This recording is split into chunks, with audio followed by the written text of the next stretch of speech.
Welcome to the initiating session of our newest Cyberpunk story. Oh, wait, hold on. Sorry, not used to doing long-form games in this, so this is going to be weird. This is our pilot session, which will act as a kind of session 0 / session 1 game. So there's going to be a lot of us blathering on about ourselves, about our characters, and about the kind of above-the-table discussions that are going to lead us into the narratives that we want to kind of commit to and get into here in Night City. I very much want this game above our one-shots to be very character-driven. So a lot of what you have penned for me in your backstory has basically effectuated what I've been doing in the background planning and kind of notating what I want to do in the kind of nebulous plots and plans that I have. With that being said, I'd like to go through everybody and just discuss who we are and our history with this game, with role-playing in general, and just a little bit about ourselves. I'm John. I go by This Mind of Mine. This is my Twitch channel if you're watching it. I've got a cool community of folks, these being individuals I've kind of pulled together for this specific story because I feel that strangely enough, they're the best ones to kind of pull off what I have in mind due to past role-playing experiences with each of them. That'll make more sense in a few dozen sessions or so. But I've been running games since 2000 or before, I've got a pretty long history with Cyberpunk as a whole.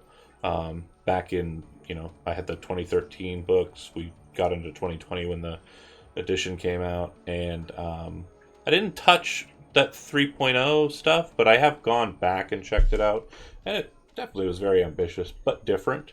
I really like where Red's at. I like it, but I would like to see more about 2077, which is where my mind is focused narratively, mainly because a lot of the people, and I think everyone here kind of has this same perspective, you kind of jumped into the Cyberpunk idea around the time that the anime released or the video game dropped. So I think a lot of that has kind of skewed people's perspective as to what they want to see, and I think a more hyper action-packed, high-tech story kind of fits with that. And Red's able to do it. Anyway, that's me. That's my stuff. Let's go ahead and do the star of the show for the time being until he either dies or gets somehow dethroned. Player of the Burger King pin himself, Joe. Tell us about yourself.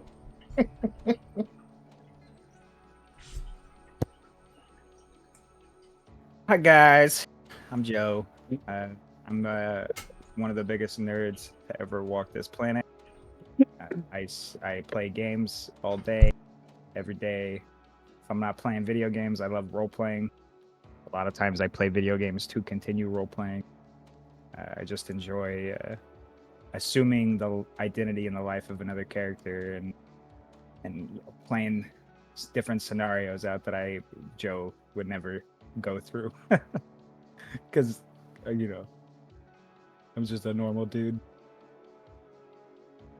But yeah, I play I role play on all kinds of different mediums. GTA, DayZ, Red Dead. I always will have a soft spot for tabletop games like this because we've been doing it since we were wee lads.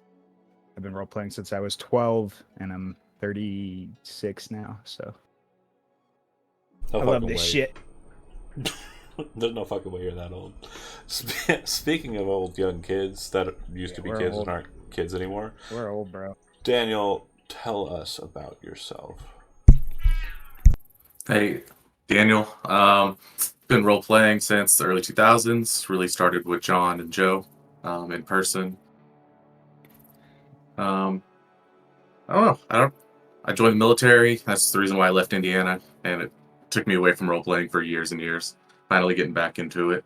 So thank you, John, for inviting me back. A few sessions ago. I haven't played D&D since 3.5, which is how long it'd been when I was away, and jumped in, did a few one-shot Cyberpunk games. Really enjoyed it. Glad to be back. And since we have some young tykes here, we'll go ahead and do them next. Jonah, go ahead and tell us a bit about yourself. What up? I'm the dude. I'm Jonah. I forgot when I started playing D&D. It was around when like Critical Role's first campaign released. I don't know. Whatever. Anyway, I've been playing D&D 5e for a little while. And because of my like experiences with Roll20 and whatnot and online playing, I actually finally got a real life game going, and we're playing 3.5, and it's dope. I love it. And then with John, I was able to go to like different, I guess, not gaming platforms, but like different games and stuff, such as Cyberpunk, and then we did Candela Obscura for a little while. I wanted to go into the Cthulhu game, but it was like time schedules and shit. I'm a night shift worker, so I never get to play during the day with everyone, but it's okay. Um, and then that's pretty much it. I'm Right on. chill. Yeah, and we try to play as many different games. So we've got, the Patreon stuff's got some cool stuff lined up. But yeah, I like testing other game systems. I know the common tongue, so to speak, is Dungeons and Dragons, and everybody can kind of like relate to the stories indentured there in the system. But yeah, I know that it's more fun to kind of broaden your horizons there. But yeah, Michael, I know that I think I was your first, but tell us a bit about yourself and your role. Okay, so I was gonna say not exactly my first, but the first one that like actually mattered because I played way back in like 20, not way back, but I played back in like 2013 with some people for a little bit, and it wasn't really my flavor at that point in D&D, because just the group wasn't great. But been a nerd my whole life, video gaming and everything. Got into board gaming shortly into about 2011, 2012, and got really hard into board gaming. Got into D&D a little bit. Always wanted to go back, but never had a group. So John was my first real group to really get me into it and like have someone who was really invested in the characters and a cohesive group that we all had together. From there, went into Cyberpunk, so we tried it out randomly, and honestly, I fell in love with Cyberpunk more. That is my game of choice at this point as far as RPGs goes. Still play video games, still do the board gaming like crazy. I have like 60 or 70 different board games currently in my collection. In addition to playing both D&D and Cyberpunk, at this point fairly routinely again, which is awesome. And yeah, that's pretty much it. And I believe, outside of the next person we're going to talk to, I think you have the oldest history with this version of Cyberpunk that we've been running, the Dark Skies stories. You started off, it was that Tuesday game switching to Cyberpunk. You were Carbon, but the actual game winner of who's been in this world the motherfucking longest and keeps on getting his crews killed. So keep an eye on this fucking guy. Jody, tell us about yourself. I'm Chody. I have been playing games for long time. I think I started in third grade. Was my first one was 40K, and then I fake played D&D with my cousin. It's second edition AD&D, and he completely cheated. Didn't know the rules. Was just making stuff up the whole time. And then the first time I actually played a game with someone who actually knew what they were doing was, I believe, Dieter, and John. And then Dieter was the one where we would make a character, say that we were going to start playing, then everybody would be ready to go to bed and we would leave. We'd spend the whole time making characters and then we wouldn't play. Or we'd play maybe half a session. And then John was the one that actually started where we actually played sessions and actually started playing. Built a character before the first session. Yeah. Like we Yeah. did. No. Let's check It that. was. Yeah. Dieter definitely enjoyed making characters and Yeah. being Yep. as much And that as was. he could. That was the thing, is we just made characters, and then by that time it was like 4 hours later and everybody was like, all right, I'm done. So it was kind of a hey, everybody go. But yeah, I am very, very, very, very, very much a social gamer. I don't go really hard into the digging into every little nook and cranny of the rules or things like that. I forget stuff a lot, but I'm here for more of the social atmosphere, hanging out with people and getting to know people. Definitely more of a time to hang out, and I've always been like that. I was never a rules lawyer or anything like that, but I was definitely there for the friendship, camaraderie, and just the story building of it. And last, but certainly not least, in my opinion, the only player character I have actually regretted killing was Guinea. that's I the regret truth. it too. My name is Zach Wilbur. Go ahead. I've been playing with John's group for 6 or 7 years, I think. I was brought in as a replacement in my brother's game and have been more or less playing as a regular fixture since. I'll be playing Kincaid. I've known John and Chody specifically for at least 7 years. And I think that's about it. What else am I missing? No, that's about right. And since you kind of led into it, I'm going to go ahead and just kind of push it in that direction.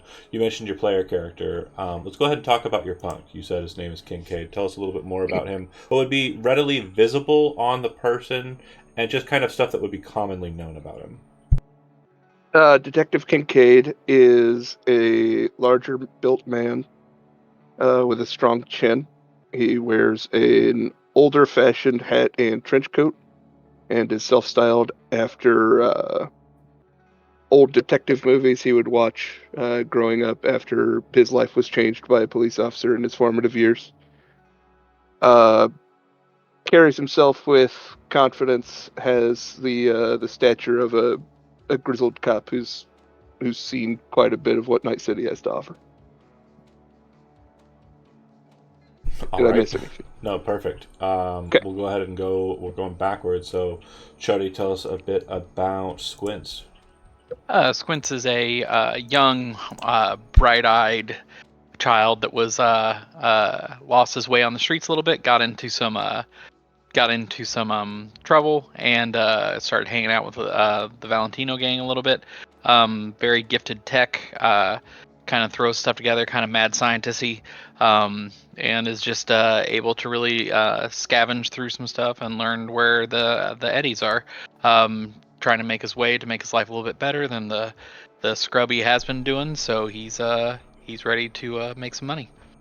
And what's interesting about that is the oldest character in the party was Zax.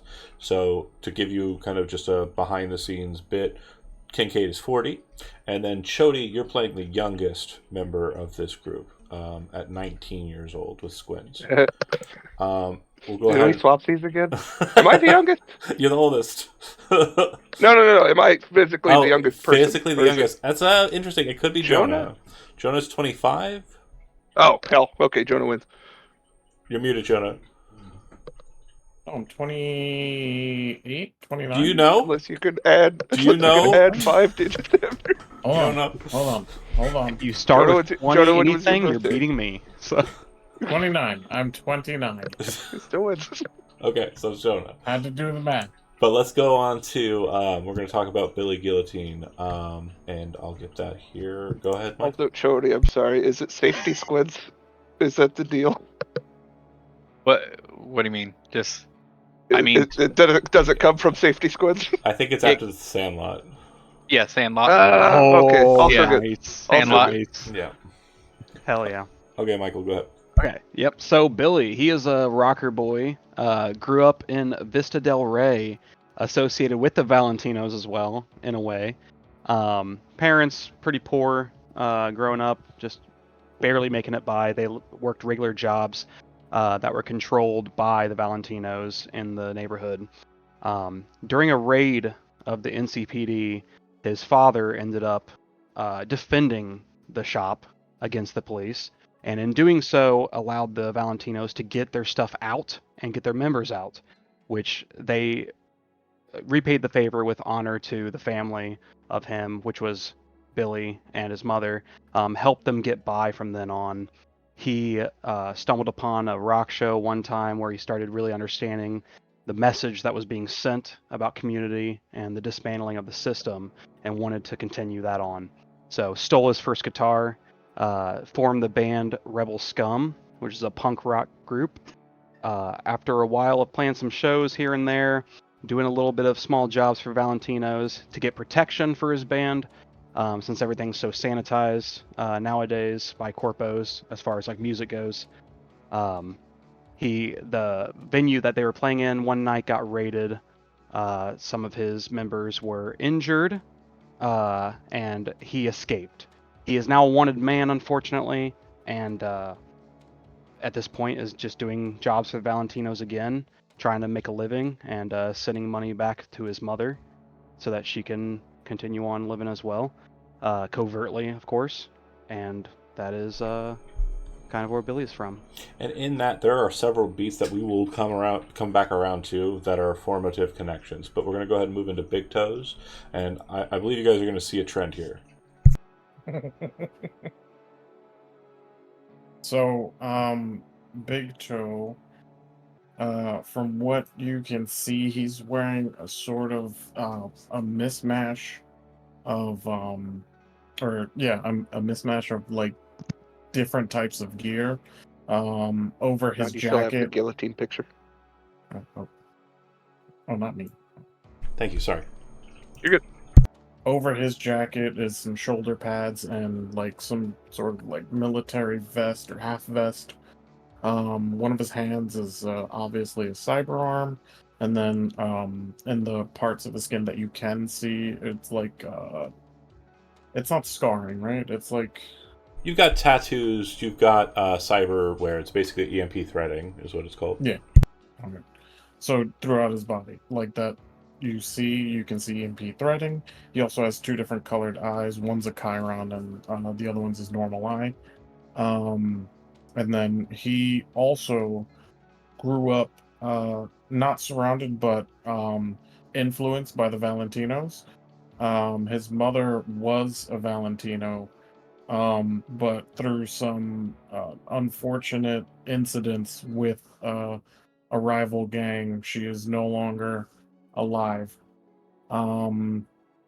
But throughout his time just trying to survive Night City, he found his way to a nomad pack called the Faraway Clan, and right now he's kind of in search for his girlfriend that went missing about like 6 or 8 months ago. Perfect. I will note, just so we have it kind of pinned here instead of me kind of letting it sit there, the Valentinos technically did not exist when you were a young tyke in your storyline. So I Yeah. did thread the needle and say that it was a pre-Valentinos gang that you, when it became the Valentinos, you later started working for. Because again, he is an older character. I believe you are 30 in character, and that would have meant that you were kind of born and raised in the time that Vista del Rey and kind of like South Night City were these two combat zones that were basically just like crazy warfare, and there really wasn't much substance or station. It was just a lot Yeah. of chaos. Um, It was a whole mess. yes, indeed. But yeah. Okay, so moving from there to Leo Noon. Daniel, tell us about that character. All right, so Leo was born in the 40s, grew up in Watson, picked up video gaming very early to the point where when he was 14 years old, he was already a pro gamer at Battle Duty Bad Ops 3. So good, in fact, that he actually got recognized by Kang Tao and approached by an exec from there to actually work for them in a program where they train you as a netrunner to hunt other netrunners.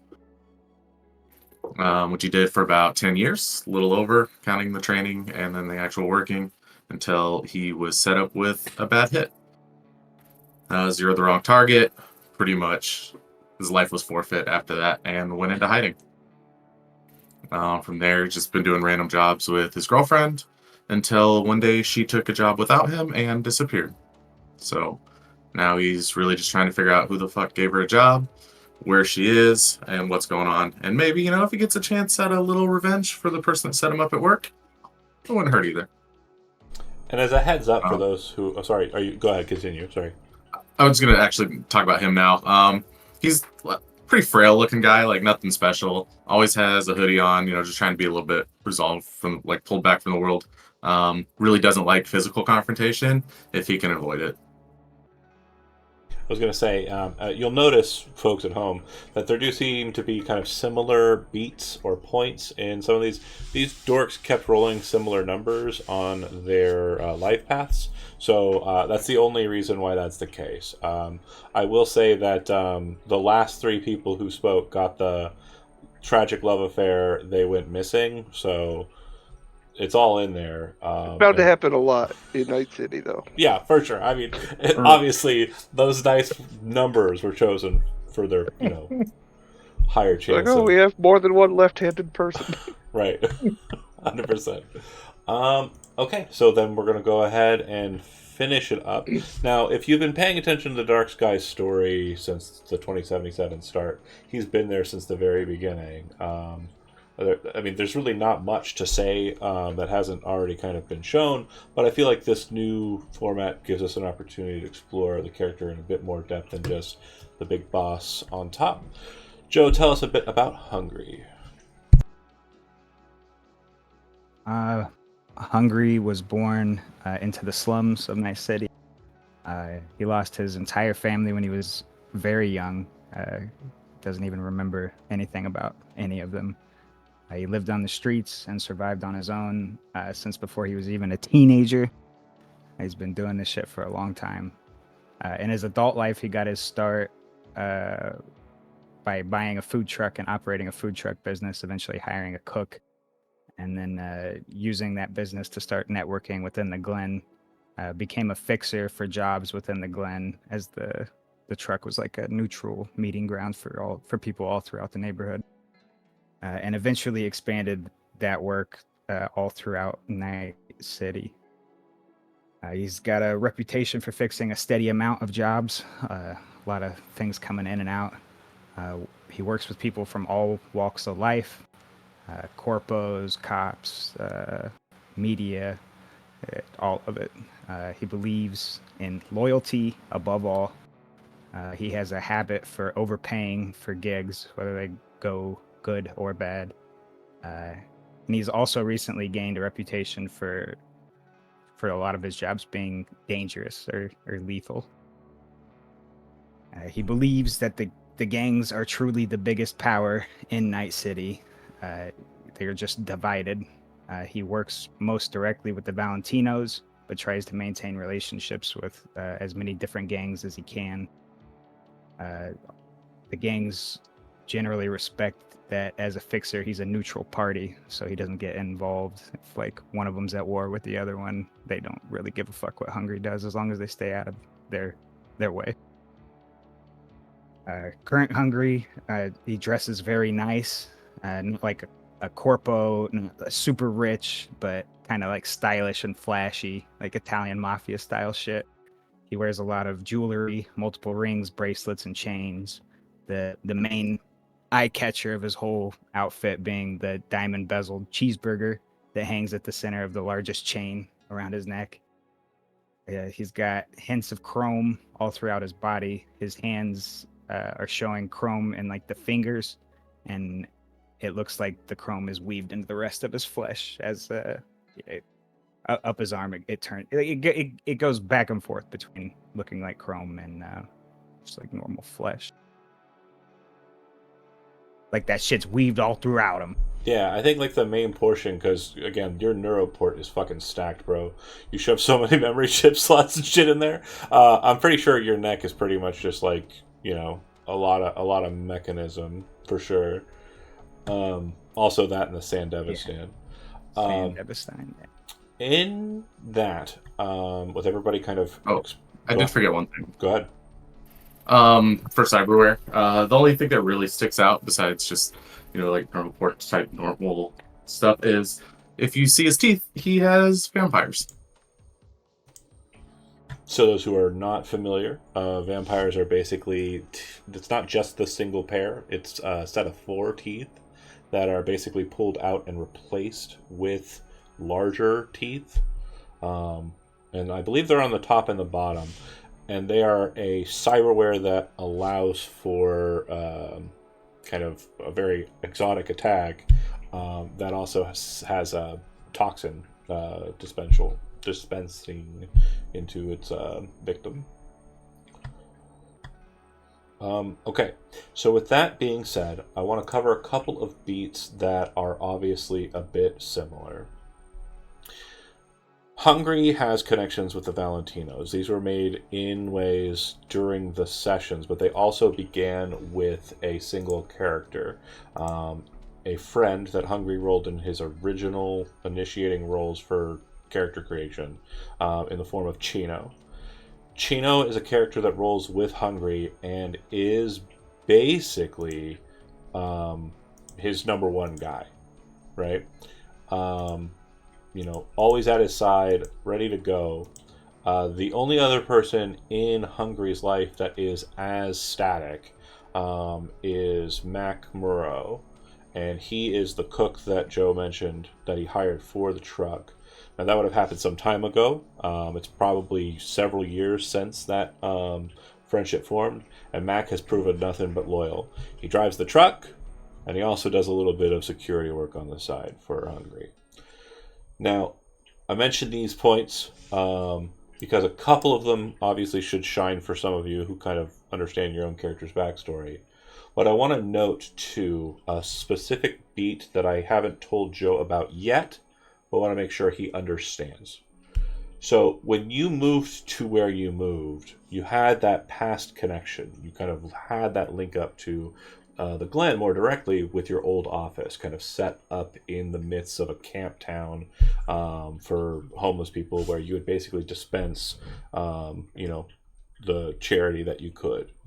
The problem with that is shortly after the raid attack, that place was scouted by unknown assailants who tripped Zip's bomb in his tent and caused damage to the building. With the site being as well known and undefended as it was, you decided to pull out the office supplies that were salvageable from the raid and bring them to your penthouse in Mega Building H3. You have removed your presence from that position in Night City, but you have left that building, which you owned, to the people in the camp town to use at their, whatever they can use it for. Shelter, heat, etc. Got it. So the OG storage unit office is gone. It is gone. The last time we saw it would have been in December. And so you've moved the entirety of the office and basically rebuilt it part for part in the Mega Building. Fucking Carl just blowing all my friends and my shit up. Yes. This guy. It will never stop being funny. For me. Obviously. Kill everybody. Folks outside probably not so happy. It's happened a couple times. It's happened a couple times. You stop making characters that are just bonkers. Yeah, Right? Mickey fucking... God, you were there for Hey, that. can we stop hiring him? Oh, that's right. You were there for that, Zach. So you've actually been in the Dark Skies. I wasn't there for him exploding. I was there for beating Carl. No, Mickey. Were you there for Mickey? Back in the day. I was there for Mickey for sure. Yeah, he fucking got the party What a killed too. Anyway, so just keep an eye on Chody is what I'm trying to make sure you guys understand, okay? I just want to let you know. Eyes open. Wild card. Absolute wild card. Love it. Now, there was mention of Valentino's a couple of times outside of Hungry's backstory. Obviously, we have Big Toe, we have Billy, and we have Squints, who are kind of associated with the Valentinos. Great. So that's an easy enough connect. One we can obviously explore a bit more. I want to talk about where people are kind of located and focused, and so we can kind of get that put to the map and kind of have an understanding of in the metropolis here where you're located. So let's focus first on where we have Hungry. Hungry is located in Mega Building H3, located in the Glen, right there on Skyline East, and I can't remember the other name of the road that it's kind of connected to. And in the 2077 parlance, this was not a place you could explore. It was closed off because of a very massive cyber psycho attack throughout the entirety of the time that the game goes. And I think I have an idea of how that's going to play out in the future. So just a note or a beat I kind of want to make sure you understand. H3, Mega Building H3's structure was violently shifted because of a horrific cyber psycho attack on the people who were kind of maintaining H3. And that allowed for the Valentinos and new municipal government parties to enter into the space, which ultimately led to Hungry being able to purchase the top block of the Mega Building. When it comes to Leo, do you have an idea of where he is living? He's in H3 actually. Okay. In the apartment that he shared with his girlfriend. Gotcha.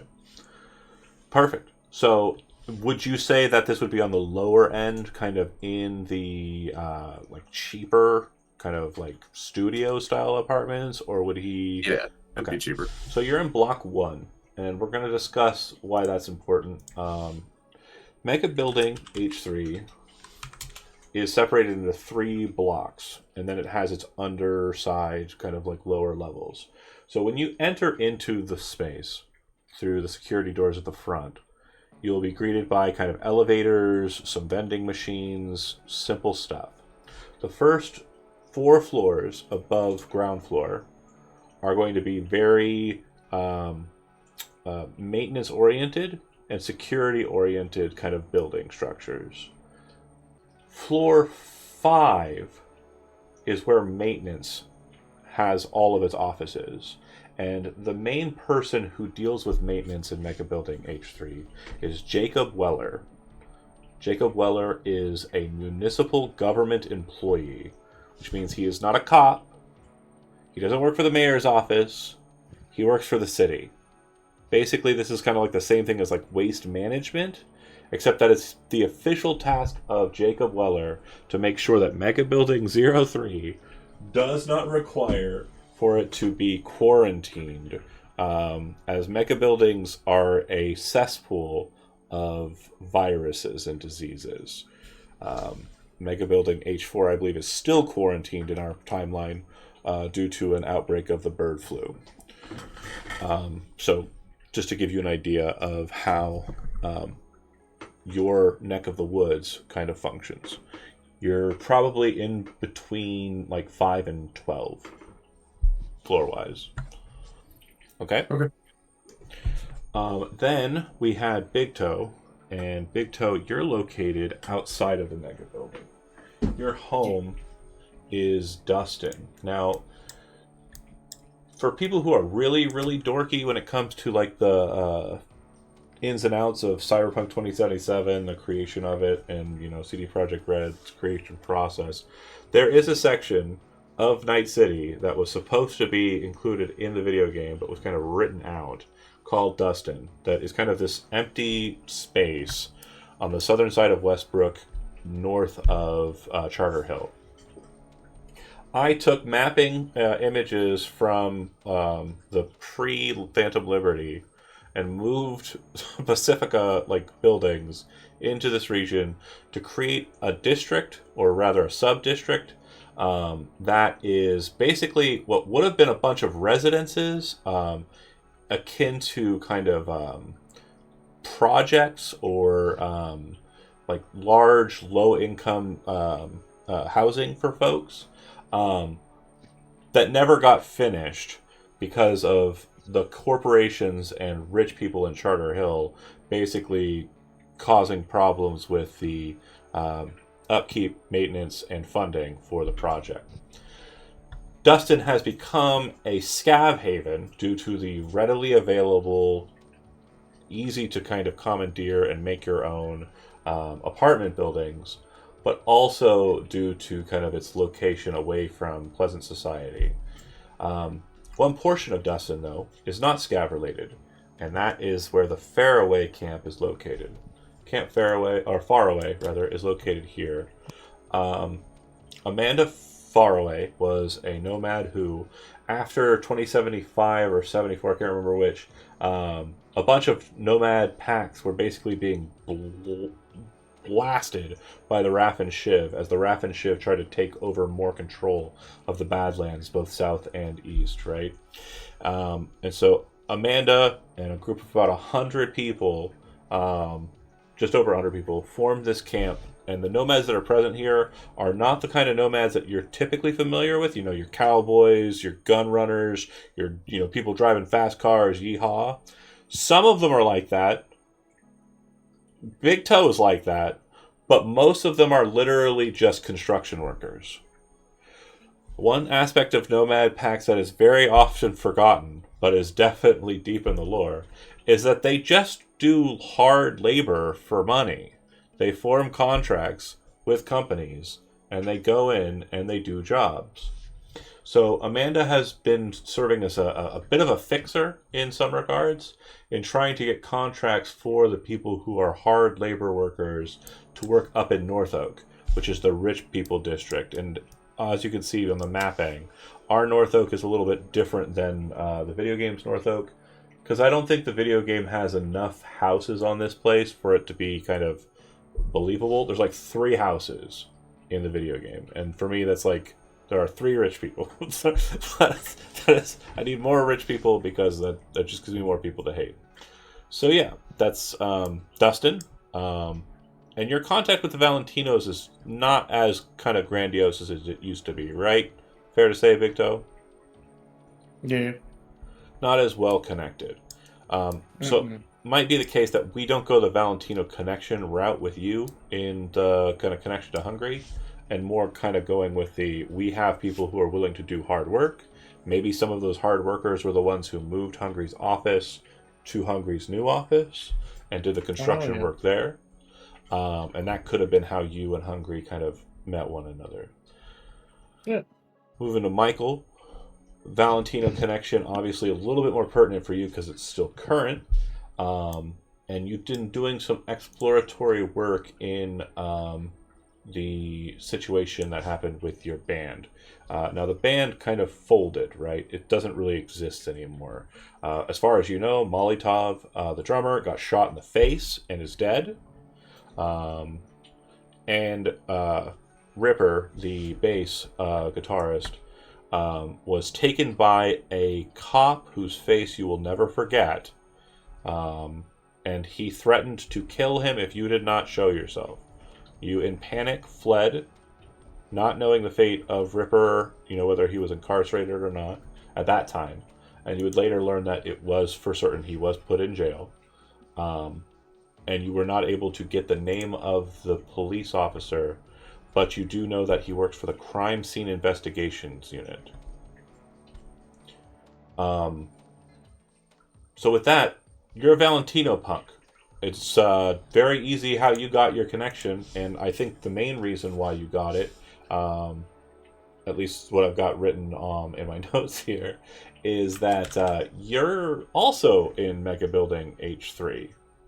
Yes, I am. Well, my mother is. You're a bit higher up in station, though. You're probably in that second block due to you having a 2-bedroom apartment in that space. Now, you don't live with your mom. You live wherever living happens. Sometimes that's a couch.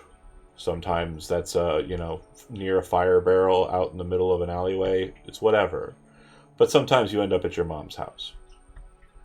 Your mom got you a job because she was having conversations and talks with a member of the Valentinos known as the Empress.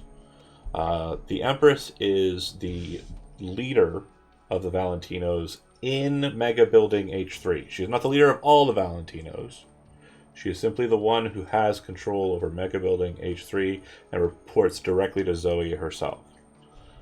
So, this is kind of a big deal. You've been given an offering to kind of work for this fixer named Hungry from the Empress. And the Empress has explained to you, Hungry, that this is a favor to the Valentinos, kind of taking this kid on.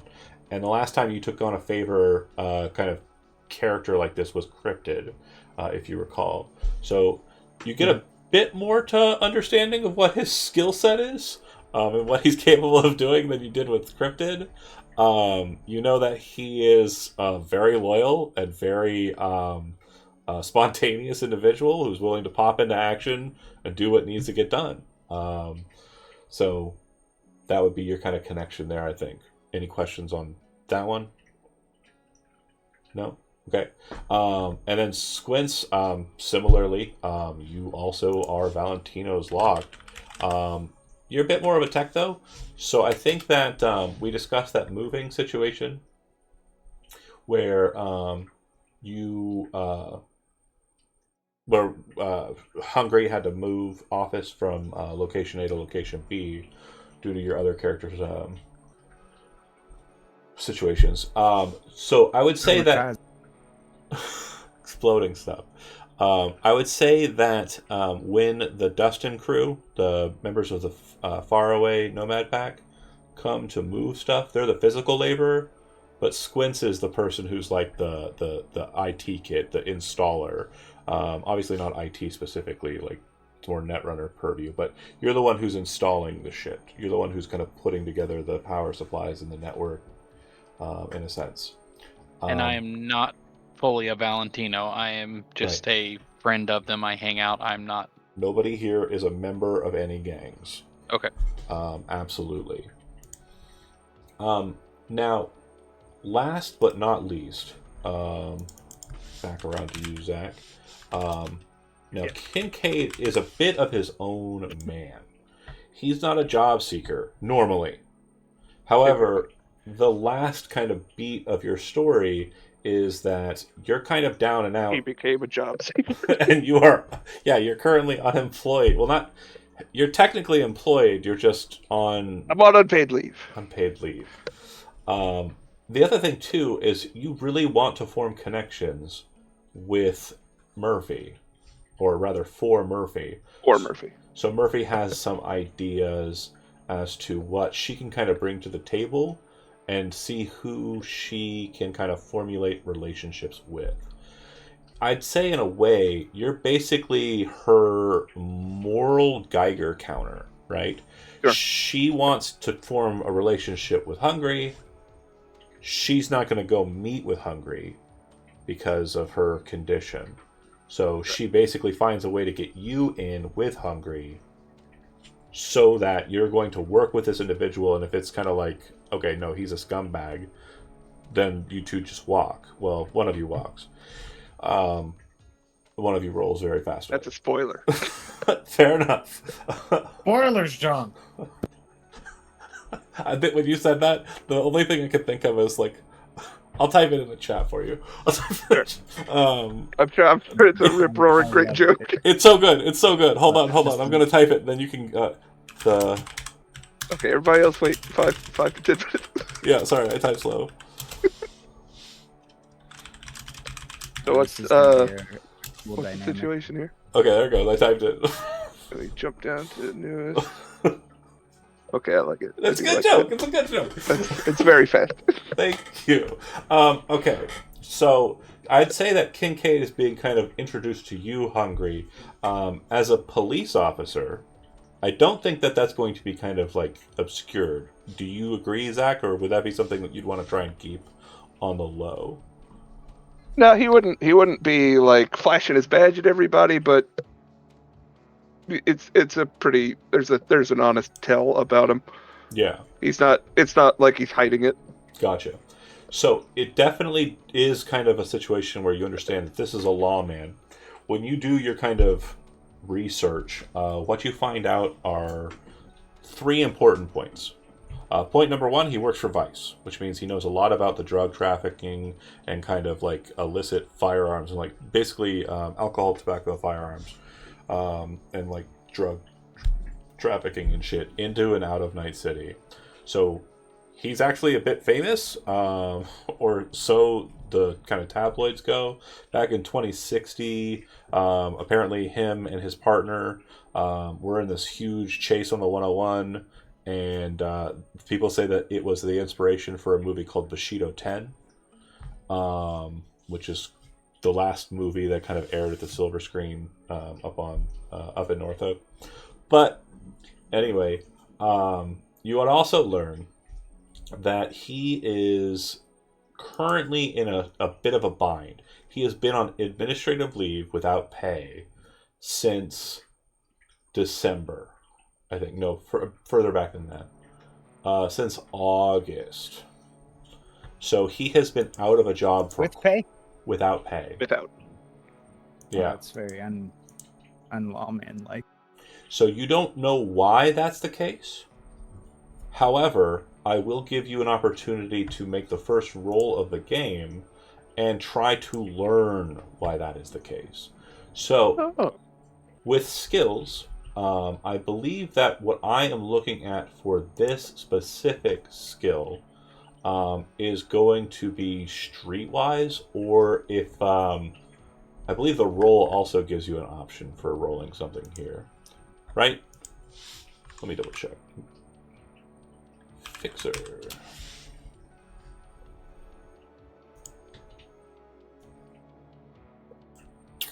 It does not. Streetwise would probably be what I go to. Yeah, streetwise. Go ahead and roll a Makes sense. streetwise roll. Okay, you rolled twice. We'll go with the All right. first one. Now, since the dice was rolled, I do want to make sure we understand something about 2070, where we're at, because technically the counter on the thing says 2077. We're moving into 2078.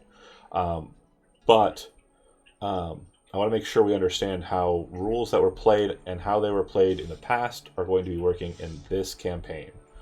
Rocker Boy says, according to what we've played in the past, anybody can spend luck on a stat for a person, as long as you have a Rocker Boy with your crew, and you can spend it after a dice is rolled. That is the way it has been played in the past. The way it will be played moving forward is everyone can put 1 point of luck towards another person's roll. You cannot dump all of your luck onto someone else's thing. You can only chip in one. Luck will refresh at specific points in this game. I will tell you when your luck refreshes. Also, since that's kind of at the same point as when you're allowed to spend improvement points, you cannot spend improvement points at any time you wish. You can only spend them at set points in the narrative. Okay? With the spinning the luck, can it still be after the roll, Yes. even though it's only one? Okay. Correct. And the Rocker Boys' luck for their own skill rolls counts as 2 points. So when you spend a luck for yourself, it will count as 2. That's something we do in our stuff. It just so that the mechanical nature of some Dude, of the Rocker rolls. Boy's fucking OP. You got to do something. Well, you I got to have a feel Rocker Boy. Like, it is the most cyberpunk of the rolls, It's in my the opinion. best. So yeah, I try to make it like, well, the Rocker Boy is the one who's kind of pulling the room together. He's the face. the duty and rug, if you will. No, it gets pretty crazy when like you just take everything for its word value. Once per session, you guys can do all this stuff, and then like 1 or 2 combats ends up being a whole session. Yeah. So the next session, you get all your luck back. It's crazy. Well, again, luck will be refreshing not at a session point. It'll be kind of refreshing at like a set point for the campaign, because obviously it worked that way well in our pickup games because of fluctuating pacing. The pacing here is going to be kind of a bit more nuanced and set. So I want to make sure that luck is something that you have as a resource and consider spending on important things instead of just thinking, well, it's an hour and 30 minutes down. We only got an hour and 30 minutes left. Might as well. Yeah. So yeah, I just want to make sure that luck is a little bit more of a kind of group resource. Okay, so I would say that Kincaid's Connect is very simple, right? It's going to be a situation where Hungry got job, Kincaid need job, Kincaid go get job. I really don't think there's much more to it than that kind of base cyberpunk kind of connect. Do you agree or disagree, Zach and Joe? I don't think so. Hungry would definitely be extra sus working with a cop. That's reasonable. Okay. Oh, and sorry, with that streetwise role, what you would glean about him is apparently dirty cops are the ones who put him down. They are holding him down. He's on administrative leave from a separate department and is currently under review. Apparently, the chief of his department, the vice unit, has been fighting for the 6 months he's been out, trying to get him reinstated. You know that. Kincaid, you have no idea about that. Dirty cop. So yeah, a dirty. I don't know that. Yeah, you know that you got put down Okay, by cool. dirty cops, but you don't know that your boss, the chief of vice, has been trying to like get you back the whole time you've been gone. Yeah. Okay. Cool. But yeah, a dirty cop that you're aware of, actually, and we're going to discuss this character because he is going to be immediately important, but at the same time I not didn't mean to do that. quite immediately important. There Does is he a work for the crime scene investigation department?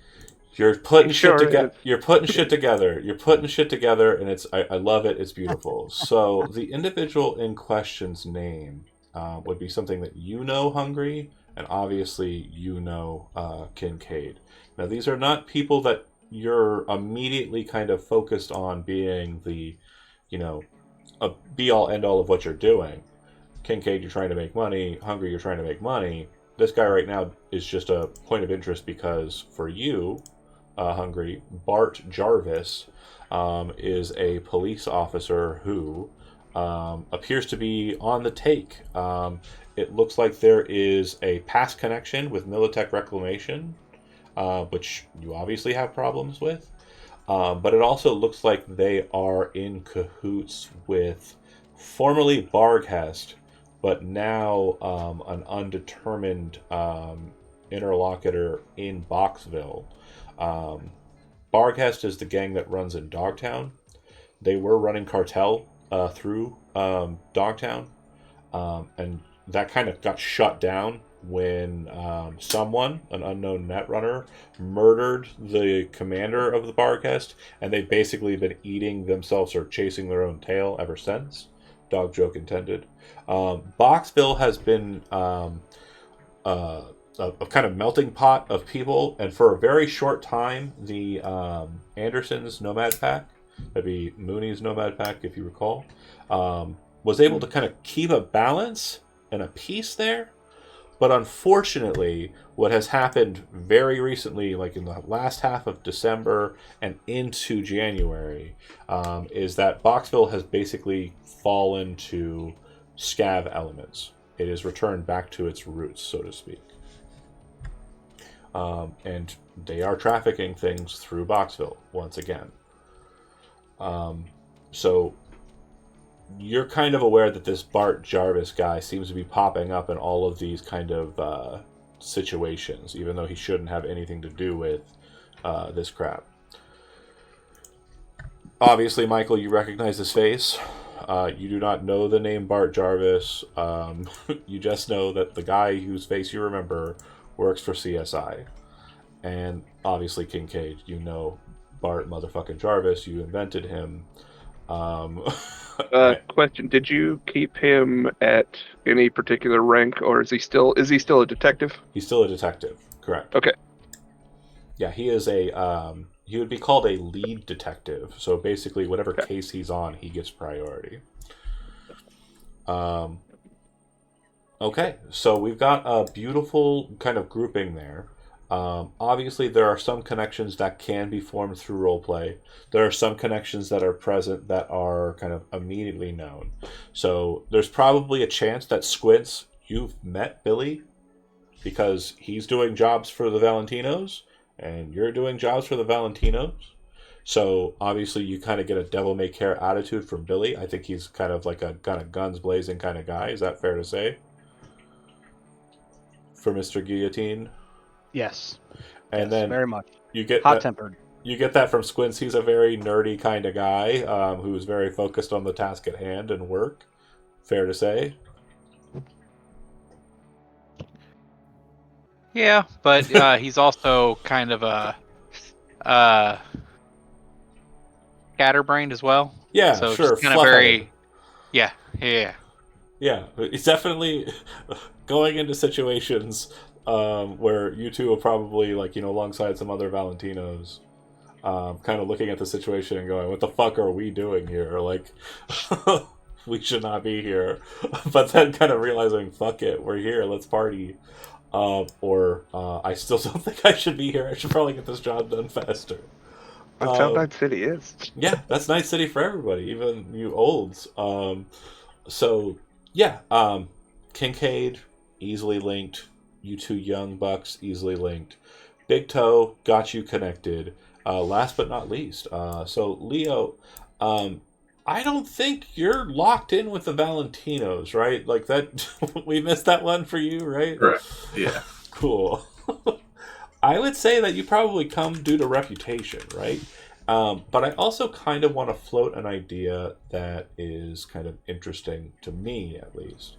Now, you have definitely been kind of looking into who the fixer was that gave your girlfriend Asta the job that kind of led to her disappearance.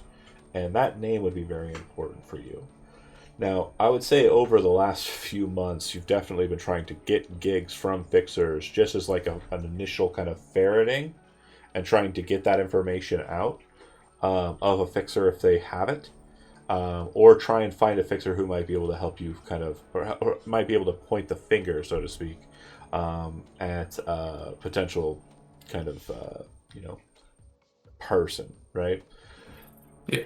I think that's fair to say, but I also think that as a netrunner who hunts netrunners, you would also be aware of what's kind of still going on with Kang Tao. And you would know that not long ago, like in December, there was a very big job, a massive gig, where a group of netrunners were sent in to kill a renowned netrunner named Carbon and make it look like Arasaka had done the job.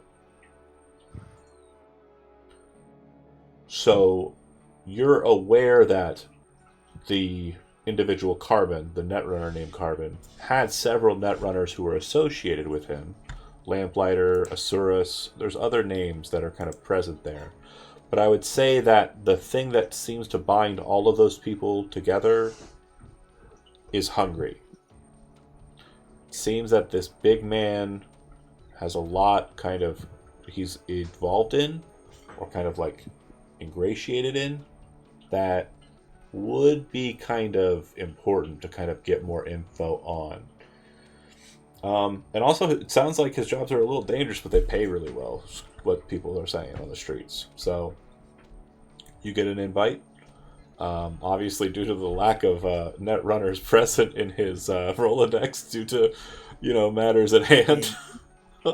Rest in peace, prime time. he's looking for. He literally did the meme. You had a net runner, you copy and pasted it onto a different piece of paper, and put it on top. JK, obviously this character is way different. But... I liked it. Like, Primetime gave off confident douchebag vibes, right? No one gives off quiet guy vibes. We like the quiet guys. Quiet guy vibes are good. You gotta have the quiet guy nerd. Those are the ones you can't trust. Those are the ones who are gonna be able to, like, DDoS you or some shit. Anyway, anything you want to add to that kind of beat? Like, you hunted the job out, not like the others who kind of had the jobs kind of. No, I mean, I think that's like a great reason to do this. Perfect. Okay. So let's see. Do I know who that fixer is? Not yet. But a great question. And definitely one to kind of think about once we kind of get into the narrative discussion, because we're going to drop it so that you're all kind of meeting, and we're going to discuss how the meetings happen here in a beat. I just want to make sure we all have kind of everything above table on the table. I forgot to kind of go over veils and lines. Does anybody have anything that would be considered narratively kind of like happening that you'd rather not see or hear the details on? Is there anything that would be kind of like subject matter that you'd rather not hit the table whatsoever? And is there anything in particular that you're kind of interested in, like, focusing on when it comes to cyberpunk stories as a whole? We'll go ahead and start with Chody. Nope. Good. Yeah. Solid. Rock and roll, full forward. Yep. I'll say for me, like, I'm probably not going to involve children very much in the game. When it comes to cyberpunk stories, it's... I guess D&D, it's a bit different, right? Because you got, like, fantasy elements. You got little hamlets. You got little villages. There's going to be population. But Kids exist. They're not important to the story. Yeah. Two of us, well, actually 3 of us in this party remember the samurai game. So you can do whatever you want. I'm all for it. Fair enough. Again, if there's ever any time or any moment, and if anybody wants to go ahead, is there anything anybody wants to proffer forward? Okay. So I want to say, if there is ever a moment where I kind of cross a line, or you feel like, can we just do that behind the scenes, kind of like fade to black, let that happen kind of situation? Like, if you start kissing a female NPC and you don't want us to go into the description of that, or, a male NPC, or just me. Like, just if you're kissing me and we wanted that to fade to... Why do I have to make it weird? I think we should make a rule now that we only kiss each other in character. If I can't kiss you and kissing is PvP, John, then kissing is PvP only. And we that's how we end every session. We all have to kiss, and then it's like everyone. You gotta have the good night kiss. That's how you stay close as a gang. Good night, everybody. Our in-character chat is gonna be just a around. lot of smooching. Hungry goes around I'm all each about of a your good beds. kiss. Good night for all the homies. Good night after reading this. Yeah, I want to kiss on the forehead every night. Reads you a book. No deal. All of my Oops, Lips I are where it missed. matters.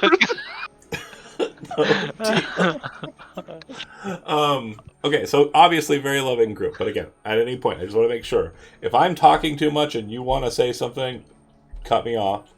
If I'm ever crossing a line, cut me off. Just I want to make sure that it's very clear. I typically will ramble on like this just to keep things on people's minds. But if you have an idea that you want to do, or there's like a beat you want to role play, just say John, and then cut in, or just cut in. I'm gonna shut up. You guys have played with me long enough to see that I'm like, the second someone starts talking while I'm rambling, like now, I shut up and leave it. So, on meetings, Hungry, would it be a situation where you would want to meet them all kind of at the same time as you're planning for a gig? Is that kind of where we want the element to go? Or do you want to meet with people individually and kind of have like one-on-one like dialogues in character with them? I mean, I can't think of any gig that's lined up right now, right? Sure. And we're going to discuss that. So let's actually do that first so we can have an idea of what's kind of on the docket here. So with everything that's been kind of stated here and everything we kind of got going. Good? Yeah, for whatever it's worth, I am willing to contribute money to continue to support Jumbo out in Boxville. Oh, no, yeah. So I saw obviously not to disrupt the narrative that the I saw Chad's like post there. the They're still in no, Boxville. I mean I would just do that. I did the same thing for the Nadruckers too when Yeah. Guinea died. 100%. No, I did not say that the Andersons are done. We still have a player who is playing an Anderson in our pickup games, so that's not the case. Chad, R.I.P. Anderson family, not correct. They are still alive. It's just that the scavs are able to kind of get a bit more mobility due to the focus on the kind of underside of Boxville.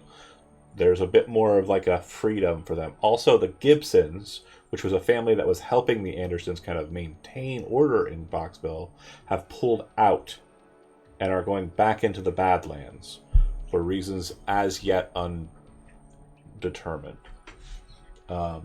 That's fair. and I just some- felt like it was something that had to be said. Absolutely, and 100% agree. So yeah, it's definitely the case. That's and again they're still. I mean, Jumbo's still the mayor of Boxville, so we're all good there. But So whatever it's worth, future-wise, narratively, Hungry has continued over the months to support Jumbo, perfection. even though he's fighting a losing battle. It sounds like. Yeah, the scouts are definitely kind of able to snake their way through, and they're not doing like open conflict or anything. It's just that they're kind of pulling up like a bit more of a tight network amongst the citizenry of Boxville, and kind of getting a bit more people who are willing to take their eddies for effective. I'll be right back. Jumbo doesn't have a scary cowboy with fucking mantis arms Right. running around. 100%.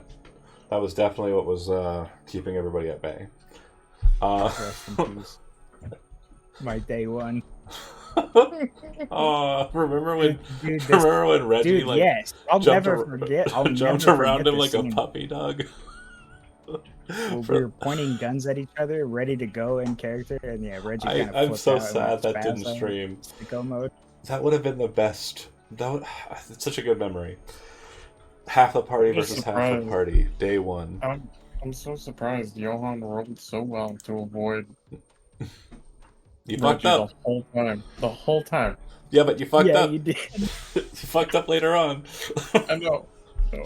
Stop making phone calls from fucking job sites, you jackass. I know. I know. Focusing up. Reggie's supposed to be. Oh, okay. I'm sorry. No, it's okay. No. Reggie was supposed to be like a super soldier for trauma team. And he couldn't Super hit Soldier this badass dude, and this- this little fucking twink of a pencil man. pusher is like, oh, you can't get me. Johan was one of my favorites. I love how he insisted, "Oh, we're meeting at the Dickie Twister." that's where we're It going. did come up a lot. Yeah. I do remember that part. Focusing in though. The heist, and I'm going to say it as such. The heist I have in mind, based on what we've kind of had discussed here. The Valentinos would have gotten a lead on a pretty big deal, a shipment of stolen merchandise. And the merchandise in question is stuff of kind of a novelty importance to the Valentinos, mainly having to do with jewelry and other affections that have been kind of absconded with by Night City Police Department, that have been sold to a jeweler in Corpo Plaza The jeweler in question is planning on moving that material out of Night City for a very, very large sum of money. And when I say a very, very large sum of money, the materials in question are set to fetch about 500,000 eddies from the buyer. That's the corporate side of it. The Valentinos are obviously not willing to spend that much to get what's theirs back. The gig in question is set at 50,000 eddies. They're willing to put forward 1/5 of that up front in cost if you need it. But the job has to be done, and let's discuss when it is. The current date in game is January 4th, 2078. According to calendar 2078, January. According to what I've got here via the internet, the 4th of January is a Tuesday. On the 12th of January, which will be a Wednesday, that is when the pickup by a secure driver will happen at the jewelers. It will then move. Go ahead. I was gonna ask, how much were they willing? You said a tenth? 50,000, and they're willing to pay 1/5 up front. 1/5. Okay. So 10K up front, so you can get whatever materials you need for the job. Okay. Gotcha. And I'm sorry again. The current date was. Current date is the 4th. The 4th. Yep. Now, before I get back into the explanation of like what you know before the gig, right? I do want to mention something. This is very important because of the fact that you have a fixer. The fixer has a certain ability to kind of acquire materials that are of a expense rating higher than you folks are capable of getting. In Edge Runners, there is a rule that allows for people who are not a fixer to buy items that are outside of their normal kind of funding or a coolness rating. However, the price of those items is augmented. If you wanted to purchase an item that is, I believe, expensive or higher, you have to pay double. That is, of course, if you don't have a fixer. So having a fixer on your team means that he can get you expensive and very expensive items at cost, and then once per, I think, act effectively, he can get you a luxury item, or potentially super luxury.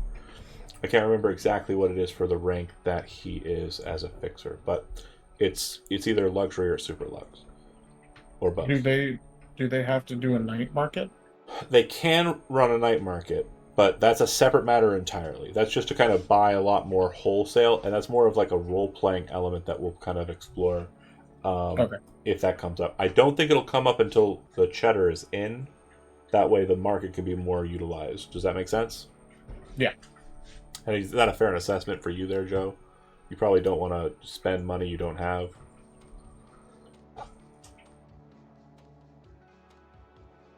Joe said yes. Okay. All right. No, I did say yes. I said yes a second time. Because you were muted. I figured that was the case. No worries. Okay. So, understanding that, does that gig sound like something that you folks want to engage in? You are stealing stolen goods from a corporation to return them to the people they were taken from. Fuck yeah. Hell yeah. Okay. I'm down. Now, with that being the gig, and I'll explore the details here again in a second. I just want to make sure, with that being the gig, would you want to meet with the people you're drawing in to be your crew for this all at once, or would you want to meet with them individually and kind of like get the size of them? All at once. All at once. Okay, cool. So then I'll do the details that you know, which are very limited, but again, present. The location where this will be happening is a small jewelry store called... note. The Shining Star.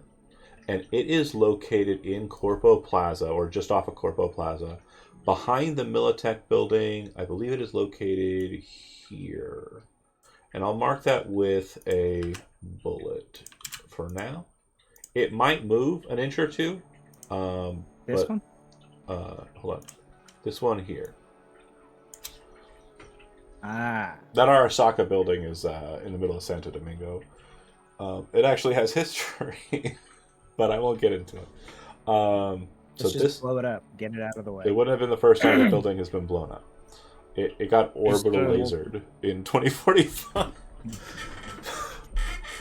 So Orbital laser? yeah, Striga called in Militech to have them do an alpha strike with airplanes, and then Asurus, played by Jijo, called Arasaka, and since they weren't allowed to fuck around in Night City, and that building was basically old Militech barracks that wasn't being used, but had a tank that Sixth Street took.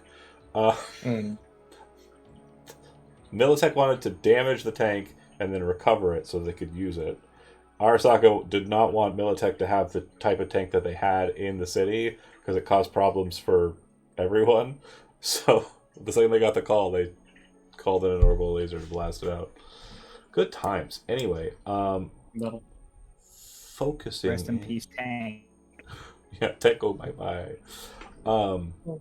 Okay, so then the meeting. I presume that they would all be called to the penthouse. Yeah, you got rid of the office.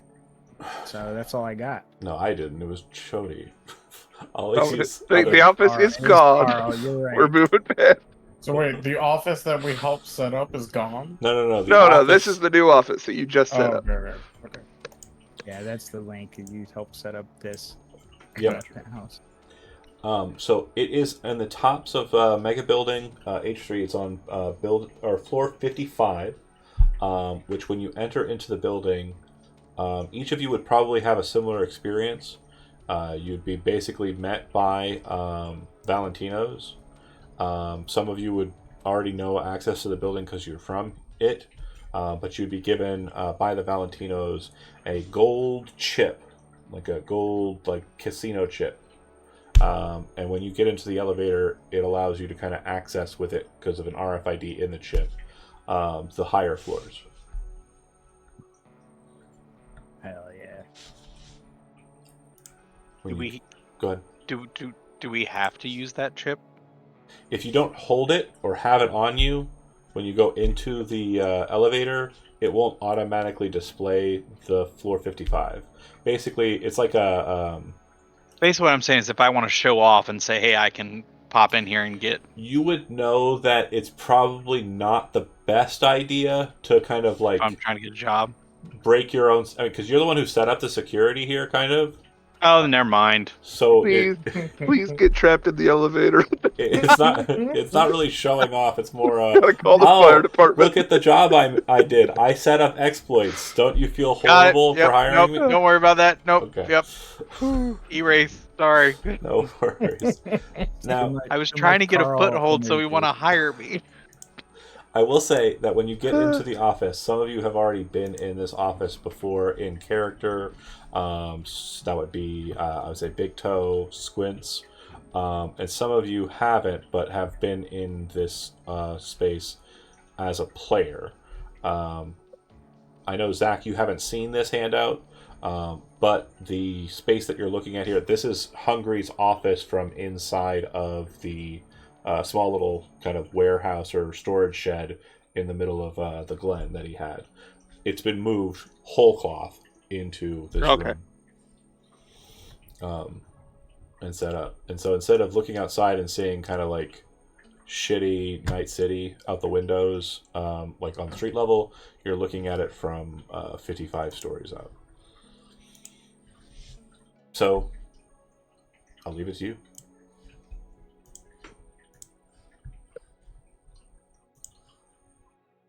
Quick question for you, John. Absolutely.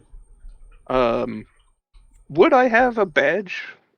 Yeah. Would that have been taken from me? No, you're not. You haven't been relieved of duty, and they will only take your badge if you're relieved of duty. You are currently on leave, which means that if you use your badge, it would be noted, and if it was something that kind of went against your the reason why you were let go temporarily, they could use that to take your badge. And I know you mentioned a couple locations. I know I live in Haywood. The idea is I have just a basic apartment. Is there a spot?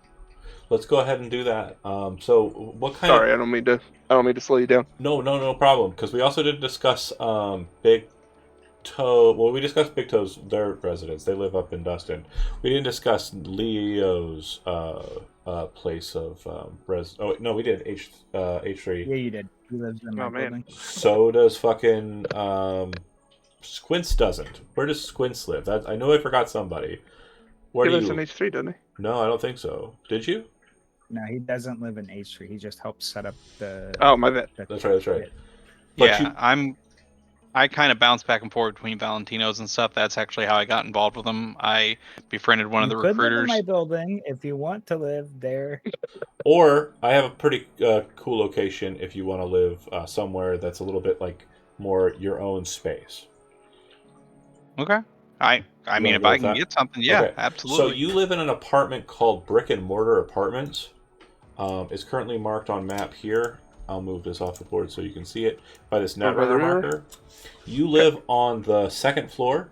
The first floor is a restaurant, and across the way from you is a guy whose name is Gort Fozenko. And Gort Fozenko actually runs the Brain Dance / Arcade World right down the street. So, as a kind of dorky kid, I assume you play video games and do brain dances. Gort living across from you, you guys have become acquaintances, but, you know, on a first name basis kind of acquaintances. And Daniel, that's right, he is stealing your friend. That's fine. And I will get you some pictures of that space before next session. I have them, they're just kind of cataloged. Okay, cool. And I think that's everyone. So it's Big Toe and Dustin, Leo Noon, Billy Guillotine in H3, and then you are in an apartment building that is in Haywood, but it's kind of... It's not slums, right? You're not living in the slums, or Right. Okay, so I'd say you're probably... It's lower middle class. Okay, so I'm saying... Like the idea was he lives above a business. Yeah, I'm saying you In a probably studio. live in the Divide. So the Glen is kind of... Let's discuss it. I'll move us over it a bit. The Glen is basically this wall of fucking big-ass buildings here, right? Everything Okay. south of that, along this canalway, is Haywood. Okay? The Glen is kind of the center portion here.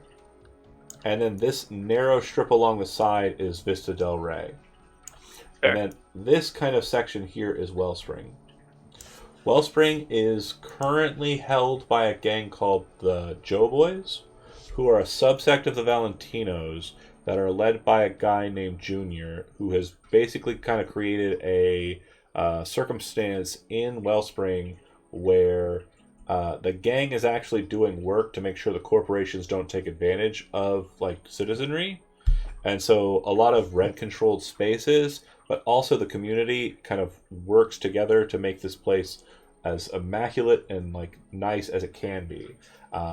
For what it is, it's kind of like the one space in Night City that seems like it's actually made it and done well by itself. I would say the Divide would be the kind of like in between the Glen and Wellspring, and it's kind of cut off by the 101, which is the massive laned highway that kind of runs right through. I would say you'd probably live not too far from City Hall, probably right around here-ish. Let's go, Joe Okay. boy. Yeah, hell yeah. That's going even further back. Oh, I didn't tell you, in the raid, Weaver was there because of fucking Daniel, the hacker that Kevin Freeman played, and he fucking biffed. He got shot so fast. Anyway, focusing up. Do the task, John. I need an All right, apartment. No, sorry let's about that. go, Joe boy. No, I got you. And again, it's definitely an important note.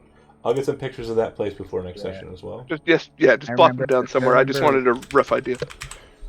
Perfect. I remember when Adam Smasher was first introduced into this universe, and it got one shot. Classic. I'm sorry, I love you. Absolutely, no, totally. We've been through a lot. Let's see. So the meeting. I'm leaving it to you guys. I'll go ahead and put the office room back up. I'll change the music to something a little bit more meeting sounding, and you folks can chat it up. Squints will walk into the room and plop down in one of the office chairs and kind of spin around and go, "Hey, Mr. Hungry, is the having any problems with the interface or anything? Anything you need me to look into while I'm here?"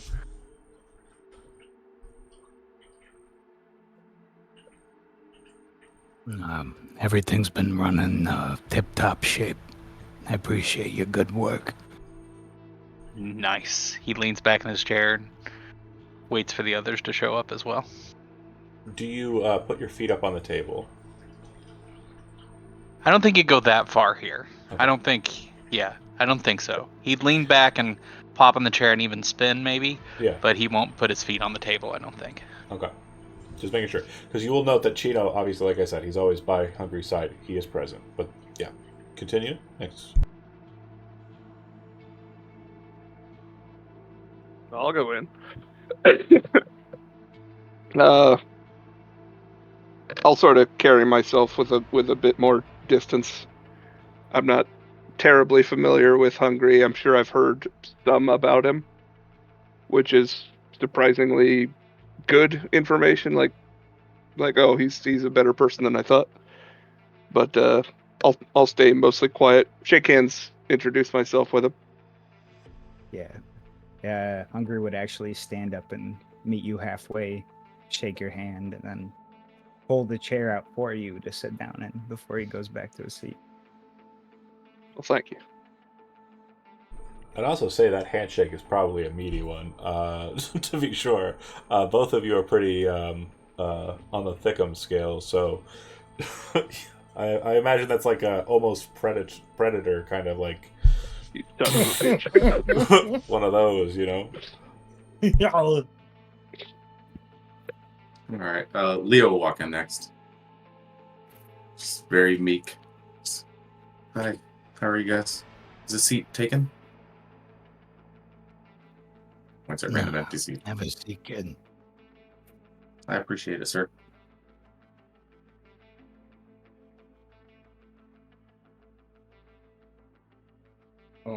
Big Toe will walk Hungry in would next. be Hungry would be eyeing no one the whole time. He's just sitting there trying to be a quiet little guy. Yeah, absolutely. Like, he, seems very shy, but there's just something about him that's kind of like, at the same time, you're kind of like, go ahead, John. Yeah. Oh, Big Toe will walk in next. He'll saunter in with some swagger. There's a couch, right? So inside of this office, you've got the chairs around the table, which is a total of 6 of them. And then you have a desk that has its own chair.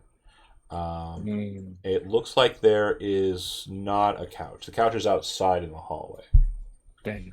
Okay. There was a couch in this office, but yeah, it has been moved. Gotcha. All right. So, yeah, he'll look for just any free chair. Before sitting down, he'll walk up to Hungry and be like, "Hello, Mr. Hungry.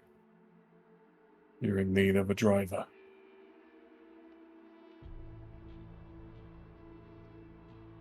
I am. And appreciate your work on getting the building set up. I'm looking forward to working with you. Anything they tell me to do, I'll do. And then he sits down. So for Billy, he kind of walks in really haphazardly. They told me to come on over here, so here I am. kind of leans up against the wall, opens up a notebook immediately and starts writing and just humming to himself.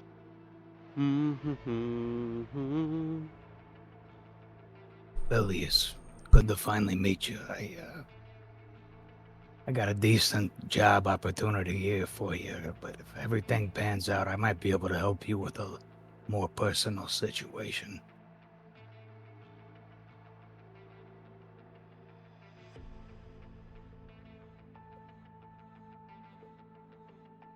Kincaid's making sort of a concentrated effort to politely not scan anybody's file while he's looking at them. Yeah, absolutely. I completely forgot. He has paired cyber eyes that are sort of an emerald green. Yeah, like Totally spaced it earlier. in this room, it's kind of like it's absolutely definitely drawing attention, like because you got the hat, and it's like a shadowy kind of Oh, the red hat came space. off as I walked into the room. How polite! Oh my God! Yeah. What a guy! So the eyes are definitely still shadowed by like the red lights and like kind of dark hues in this space, to the point where it's like it's very noticeable. I think the same is true of Tip or Big Toe. You kind of have the one glowing red eye, right? Orange, yeah. Orange-ish red, yeah. Cool. But yeah, crew assembled. Chino kind of flips open the laptop, and we'll kind of like basically plug out the information on the big screens there, that I kind of mentioned prior. And if you have any questions on the details of what I said before, we can focus in on those more. But then I just leave the table to you. Valentino's got a tip on a shipment of stolen merchandise. It's important to them, otherwise nobody would really give a fuck. It's jewelry and affections that have been sold to jeweler in Corpo Plaza who's trying to get it out of town. I want to hit the jeweler and take these things from them.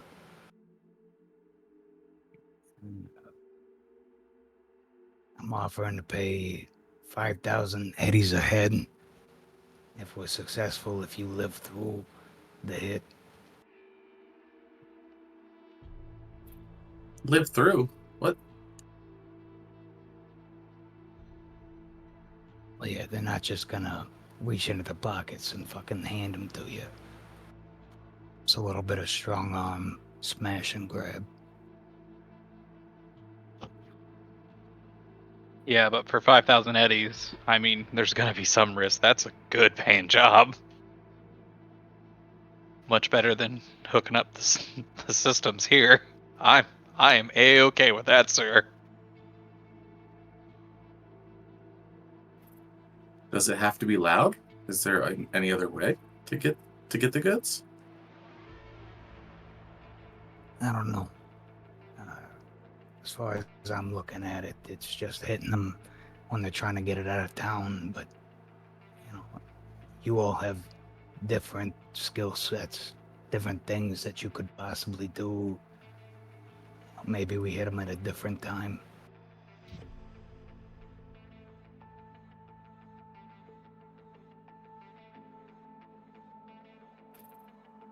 When does this need to be done by? Almost up on cue, Chino kind of hits the laptop, and you see the screen pop up, and it states that the shipment is planned to be moved out of the Shining Star downtown, to an AV launch pad located in near the Arasaka waterfront. So that would be located here. And I'm going to go ahead and put a pin there as over top of the wrong pin. I'm going to put a pin there as well. Bear with me here. At these AVs. Now I'm going to make these pins a little bit bigger so that they're a little bit more broad on the thing. And then I'm going to pop out of the office so we can focus on where those AVs are for the people watching at home. So this is the location here of the Shining Star, which is the jeweler that is going to be holding the jewelry for the time being. come shipment day, it'll move to this location on the waterfront, which has a kind of, there's small little buildings that have AV landing pads on top, and basically AVs can land there temporarily for refueling and also for kind of like drop-offs and pickups. These are mostly used by NCPD and like the news networks, like N54 and the like, as they kind of fly around, Night City quite a bit in patrols and what have you, and will need kind of downtime to refuel here. But they're also not owned by like NCPD or N54. They're kind of their own company.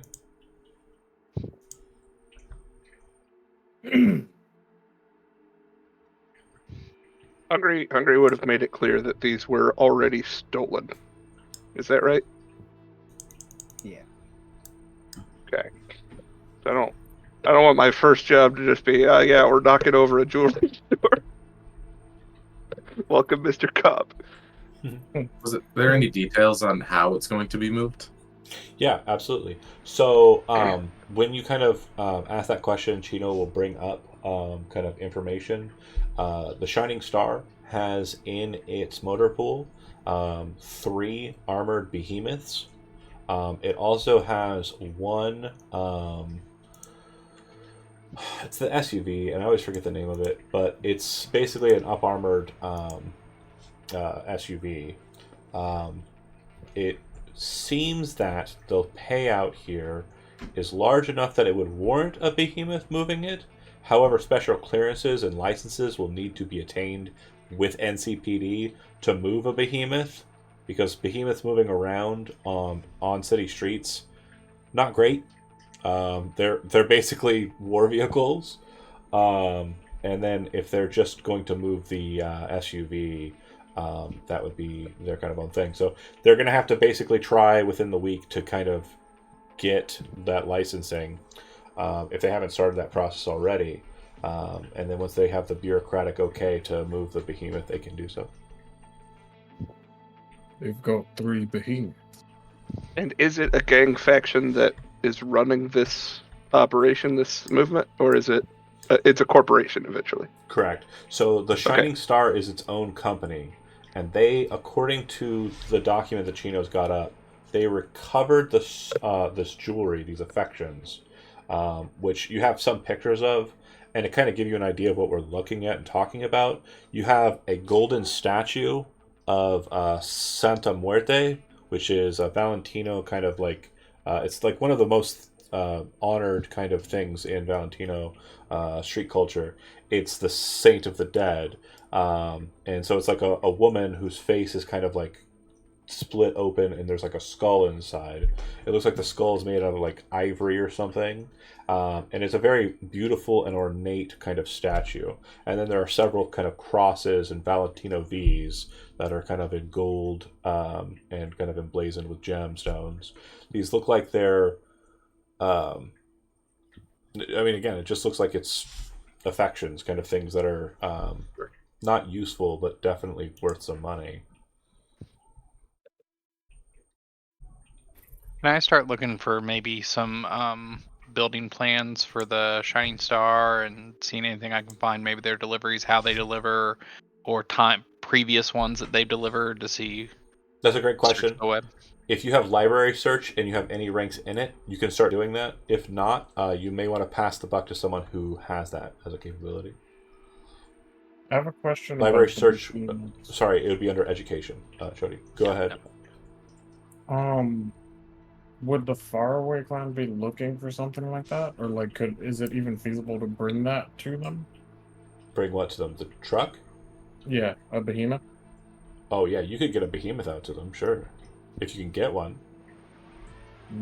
Now they have 3 at the company, according to what your information's able to pull that Chino has, and you're pretty sure that it's not as deep as it can go.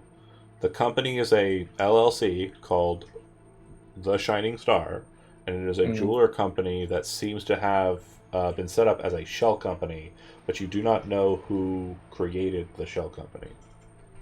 Can I do a library search roll to see if I would know or be able to figure out that they need permits to use behemoths?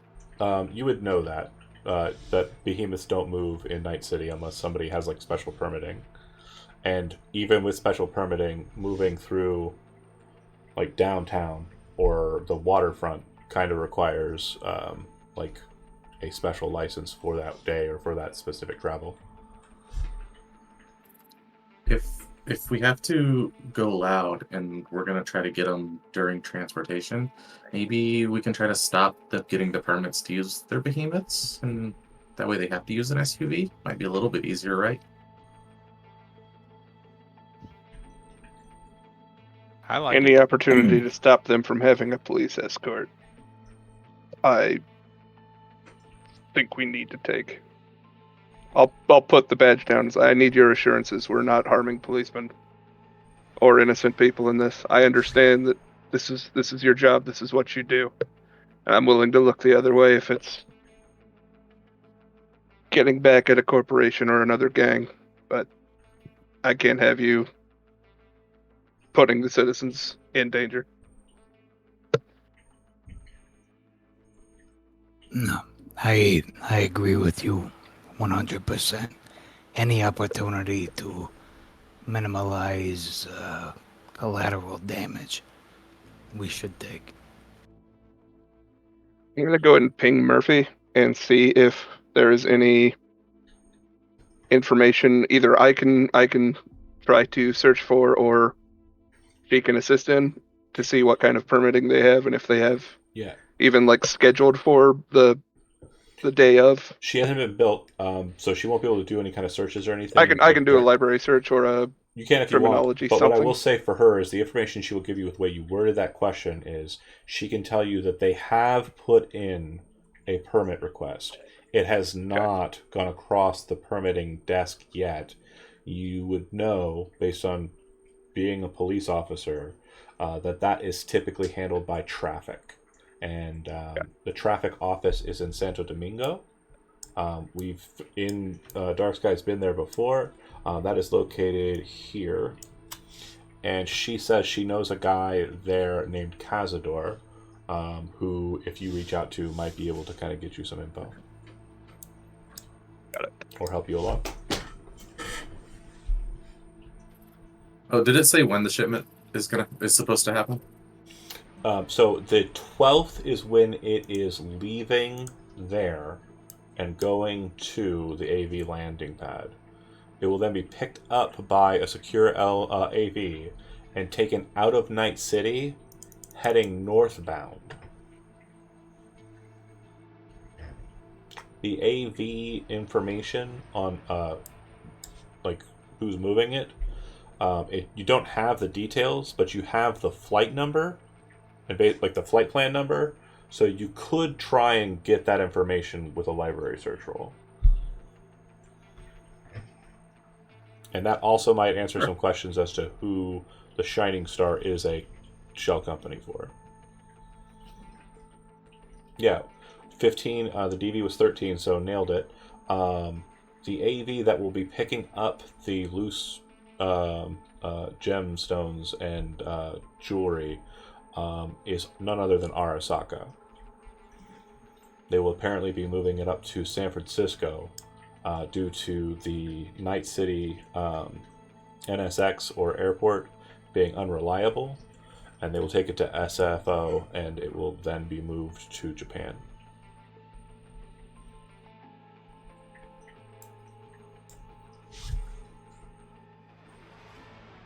I'll draft a message to Cazador if I have contact information for him.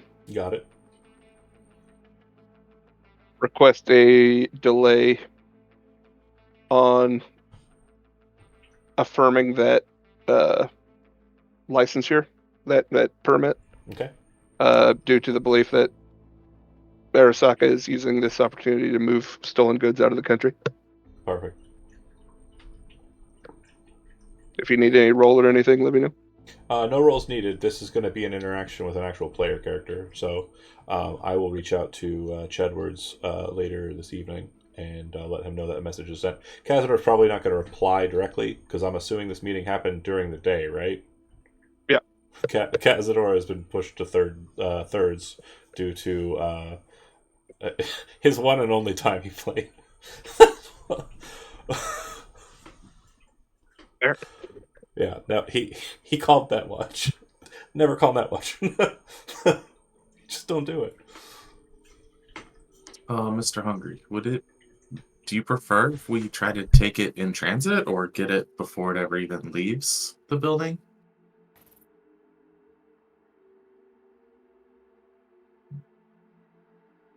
I would prefer the most beneficial situation for us.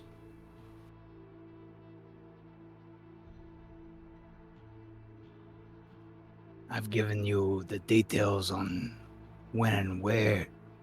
If we could hit them in between time, when maybe the guard's not so well up, I think that would be great.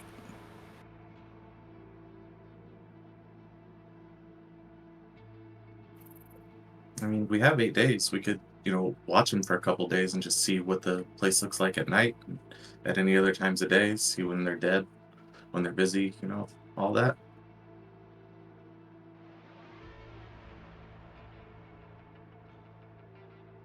Not a bad idea. I could potentially delay or harm their ability to move this in a well-armored vehicle. No matter how you slice it, if we're doing the deed at the Shining Star, was it? Correct. Yeah. At the Shining Star or on the road, there is that element of risking police being involved or civilians. So sounds like a stakeout. And he The points at better the cop. prepared we are. Sure does, kid. Yeah, let's do it. Keep an eye on the place 24/7 and find our opportunity.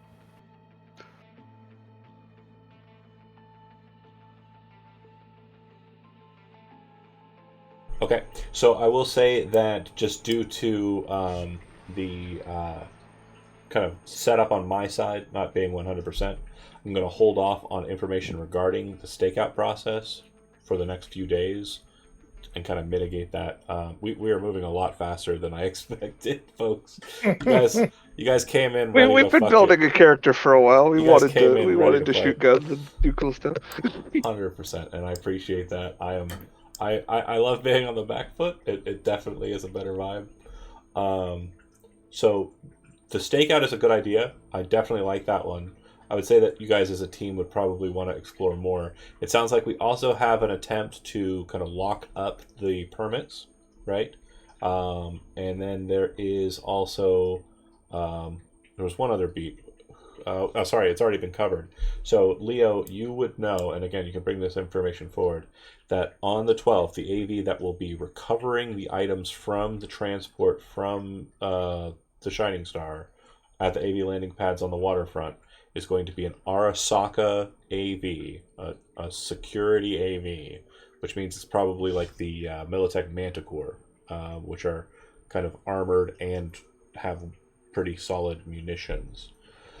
It will be departing from the waterfront and heading northbound towards San Francisco, which is a part of NorCal, not technically a part of the same kind of governmental structure as Night City.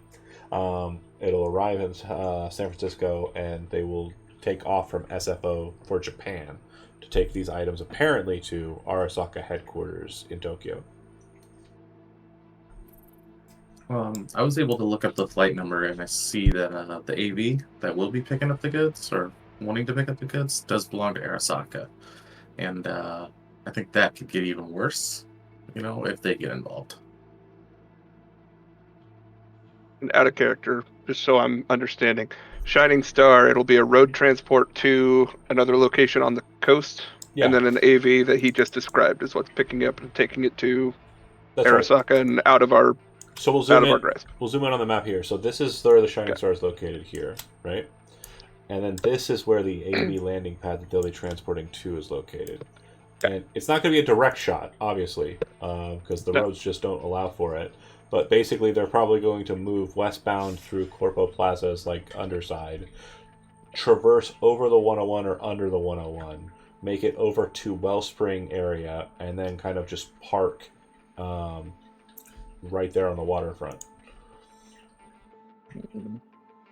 It's not a straight shot, but it's pretty close to.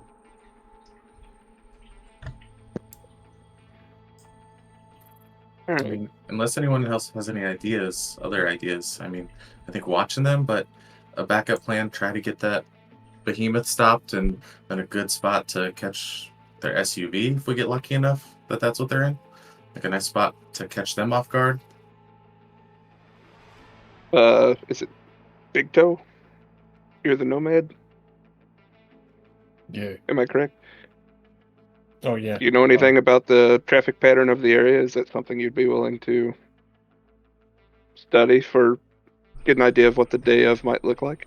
Would I know that? You can roll a local expert, Night City. Now, I want to discuss this. This will give me another 10 minutes of Lisa free play here. I was trying to offer up more opportunities for us to kill No, time and but this is important. tasks to do. Local expert, everybody probably has different things that they've entered in. And I've corrected no one on this because I want to make sure it's very clear how local expert is going to work. Local expert is for Night City. You're going to put in local expert, you're just going to put parentheses Night City. However, you will also have a subsect of Night City that you are intimately familiar with. And that will just be in the same Night City excerpt. By knowing one location in Night City, you basically know Night City. So, for example, you, Jonah, will put local expert, parentheses, Night City, comma, Dustin, and that would be yours. I believe that someone put Vista Del Rey as theirs. It would be Night City, and then it would be Haywood. Haywood would be the entirety of that district. Half of us in Haywood? If that's, yeah, most of you are in Haywood, for Okay. sure. And since this is not in Haywood or Dustin, I don't think anybody has Corpo Plaza or Downtown as their kind of subsect. So this will definitely be one that you're just rolling kind of straight. The DV or the difficulty value drops dependent on whether it's lined up perfectly with your subsect or not. But I never want there to be a moment where you're like, "Oh, what's a Night City?" Because you're all from here, or have lived here at least long enough to kind of get a good grasp So on it. I would have Night City, Dustin, and Night City.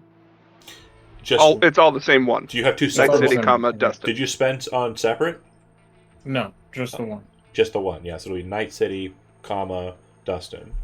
Okay, gotcha. Yep. Okay. Let me do this one.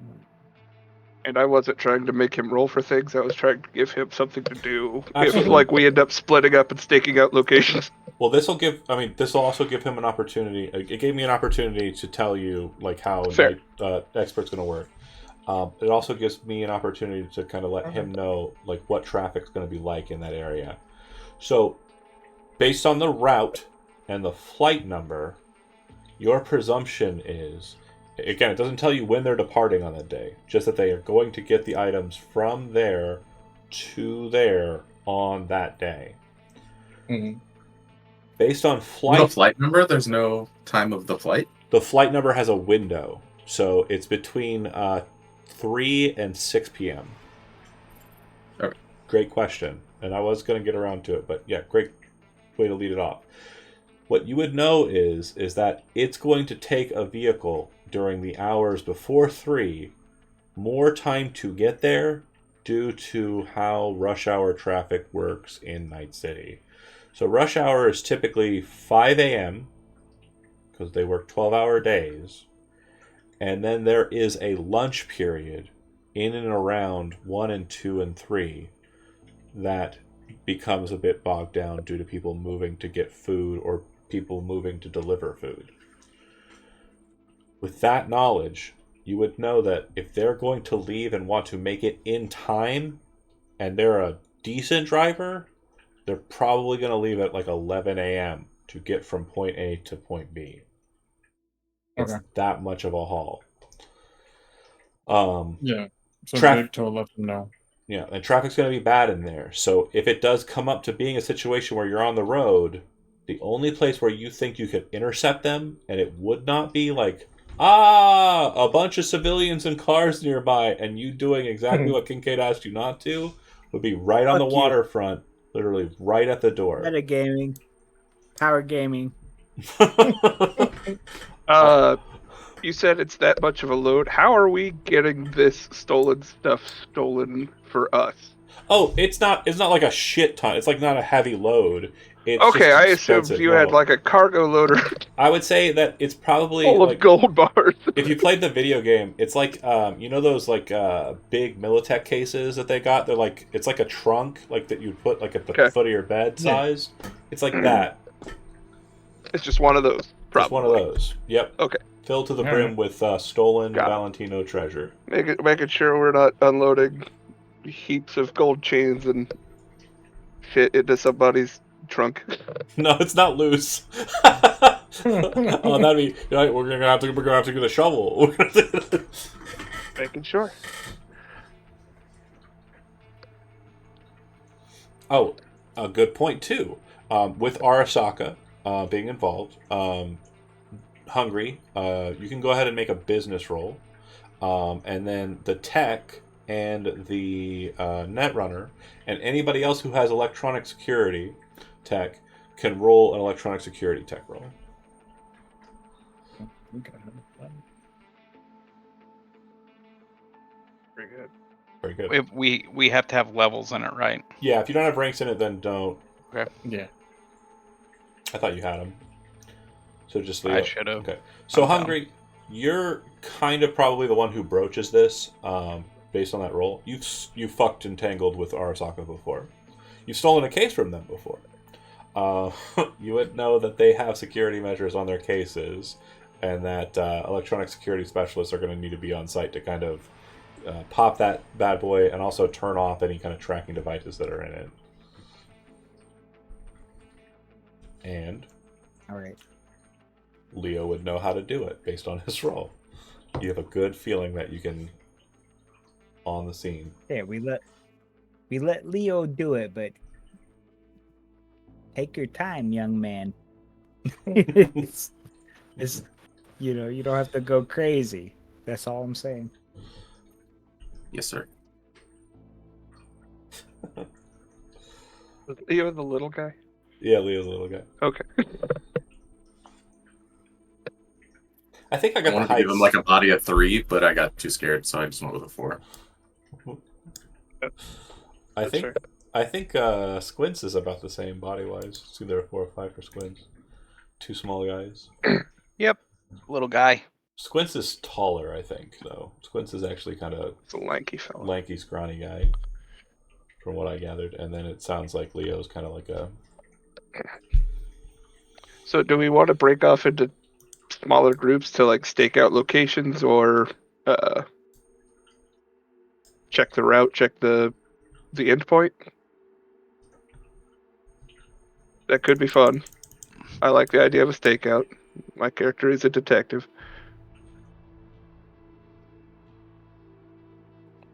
I'd be fine with it. Okay. Yeah, we should do what you're saying. Check out all possible angles.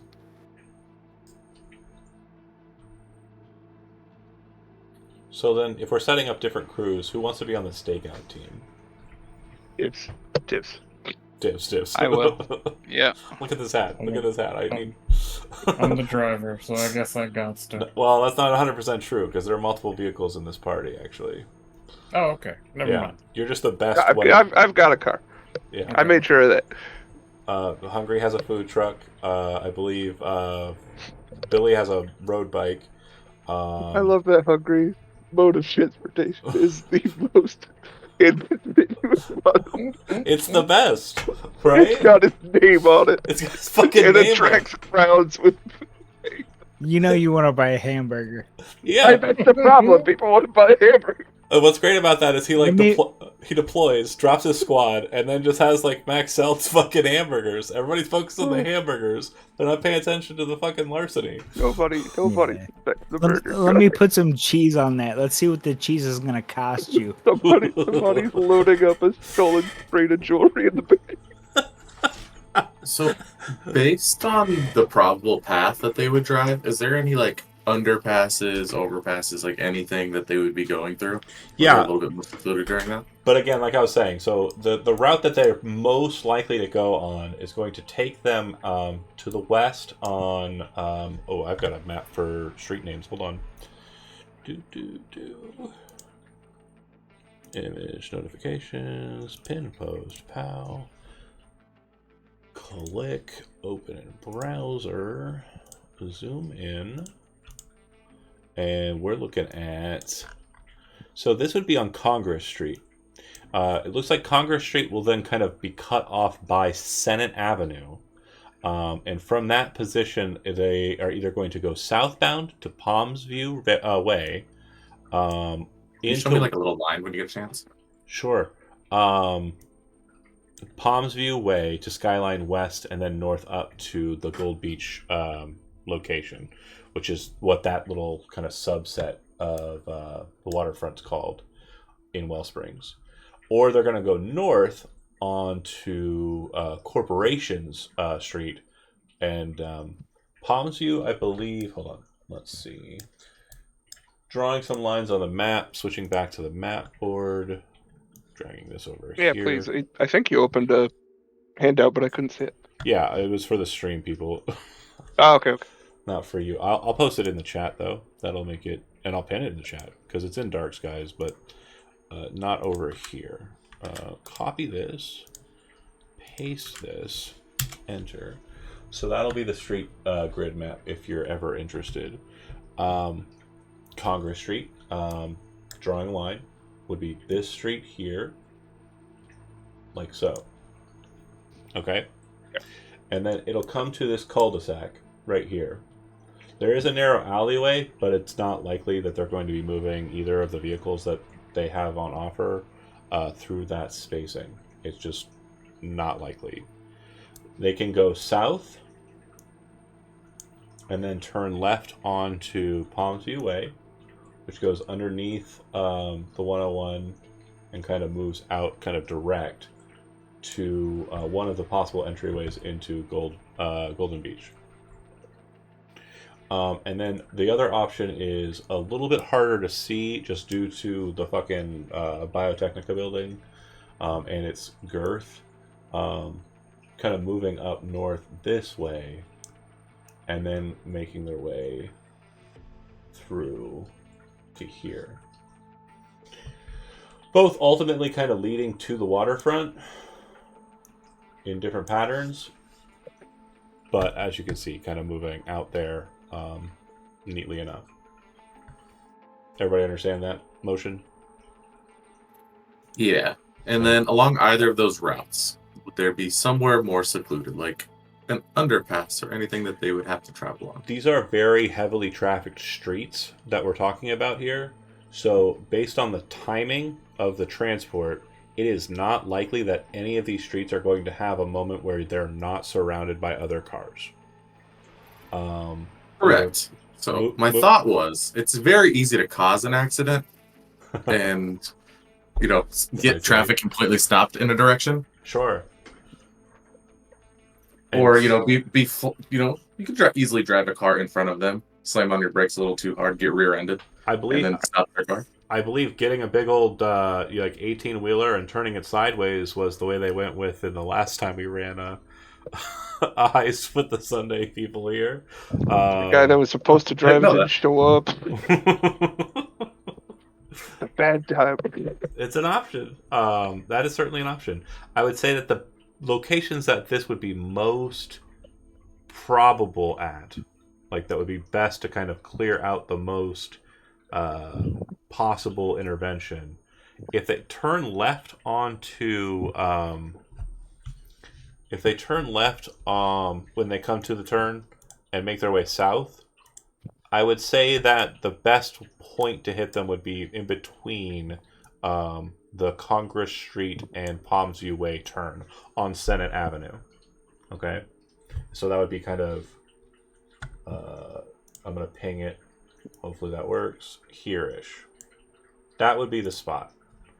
That would be the best place to kind of knock them out, because Senate Avenue has kind of a weird turn to the south, which causes like a weird influx of traffic onto Del Coronado overpass. These two kind of the Del Coronado Highway and Senate Avenue kind of merge down here a bit. Make sense? Yep. If they go north, very difficult. Very difficult to get any kind of headway whatsoever. But I would say it would be right at the turn off of Senate Avenue onto Corporation Street. That would be the only place where it would make sense. Like right once they made the turn, kind of hitting behind them to block off traffic from behind.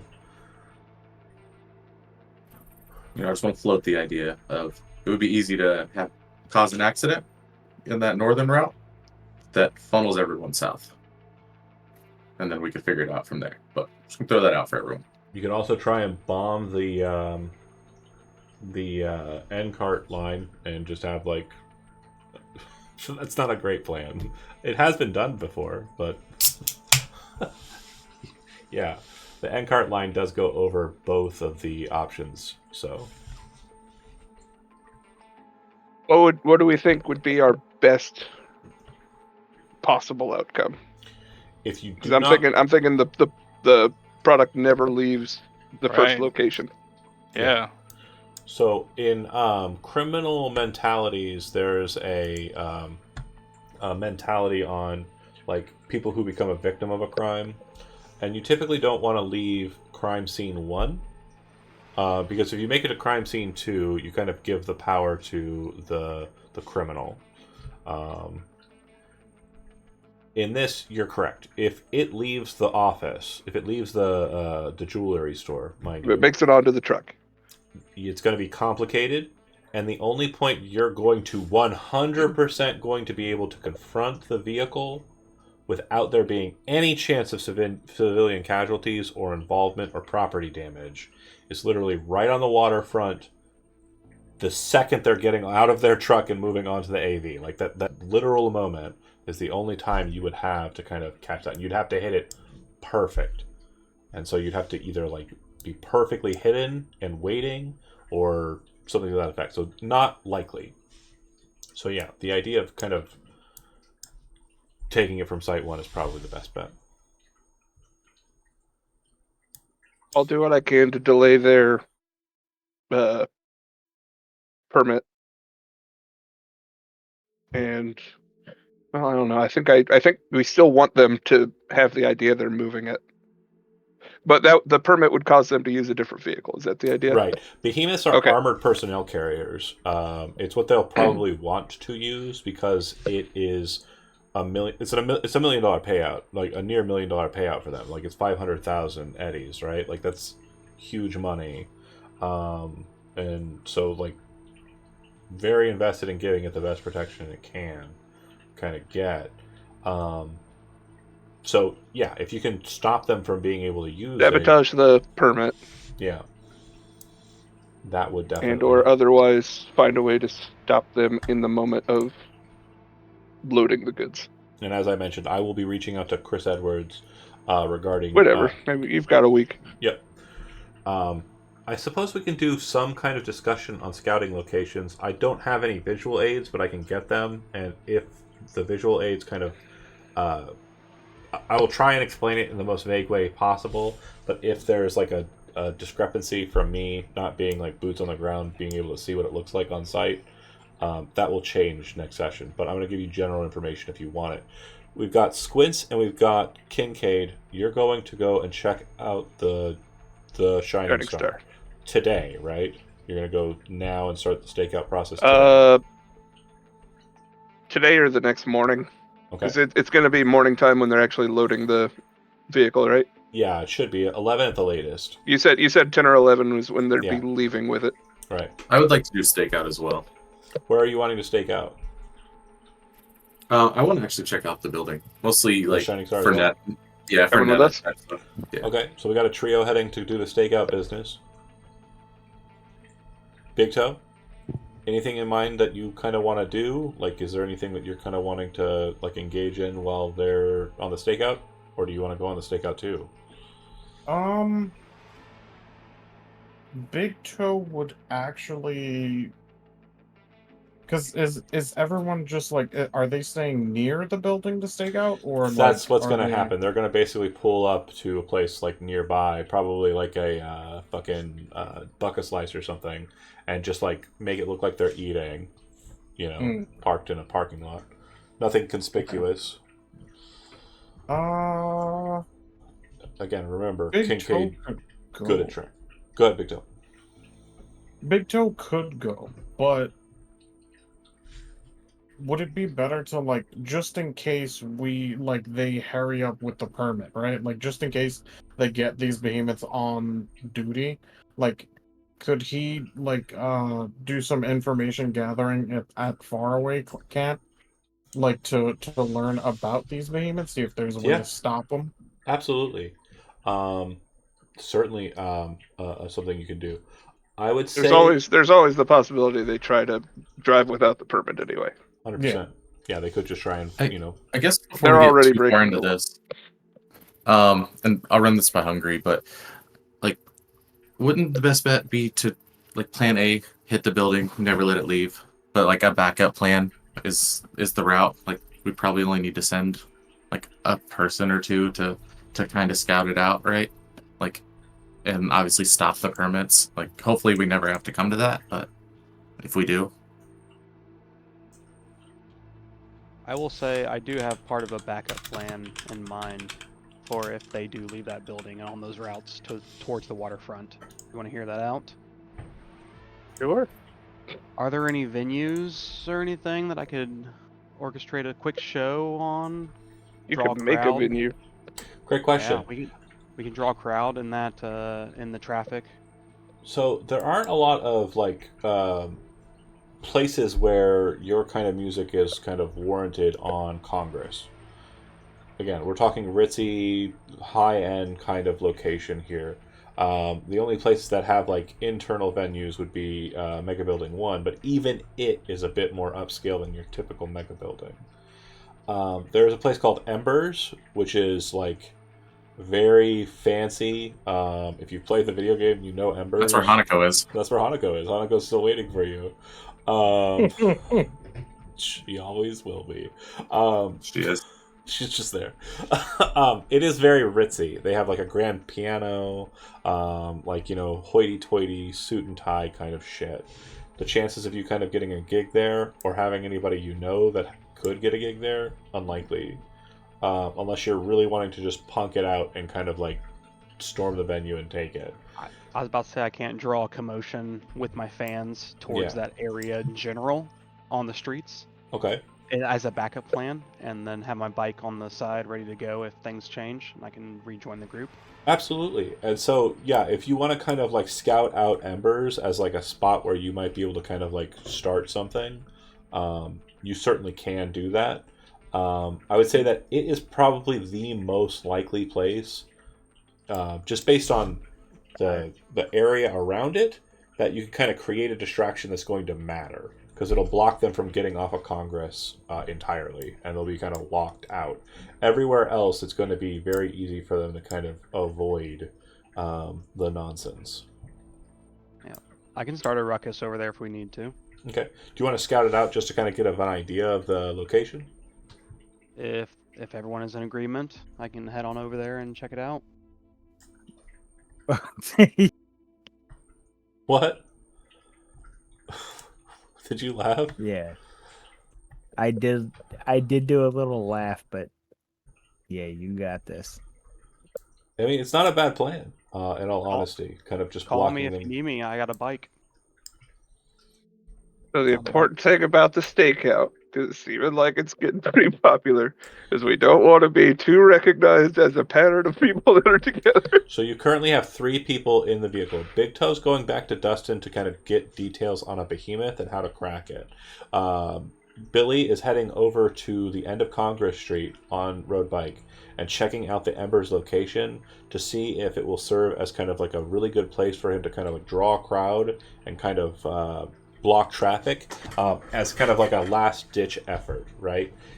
He's pretty sure he can muster the people kind of like the night before or like the morning of, but it's definitely going to be a situation where like he's gonna do some prep work, right, to kind of get a little bit of hype there, and he kind of needs to know too what the venue looks like before he kind of establishes it. Because if you call a bunch of people to come over to a place and they all come to the wrong side of the building, your idea of kind of distracting and kind of causing problems with traffic are fucked. You gotta do your homework. You gotta be printing flyers. You gotta Yeah, you gotta gotta get the phone tree going. You gotta get the All phone. right, Dungeon Master.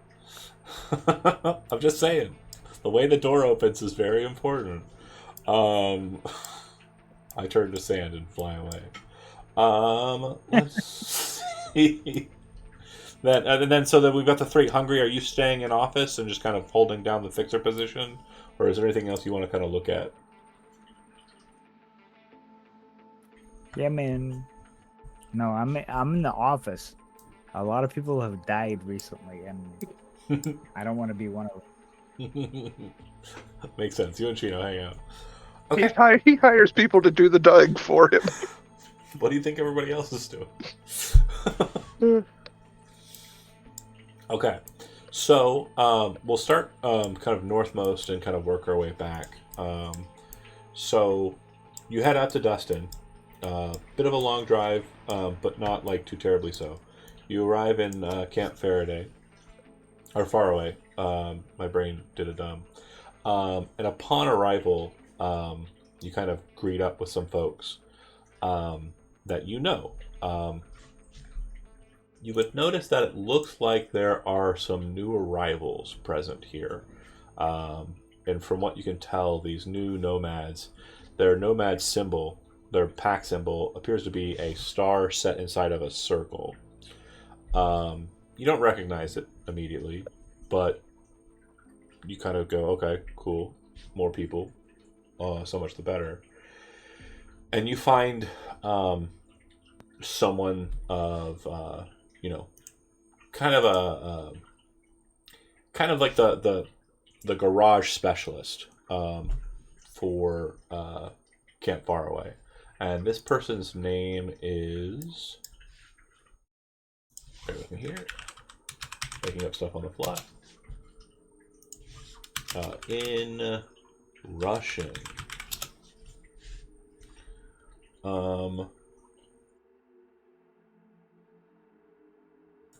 No, that's too much effort.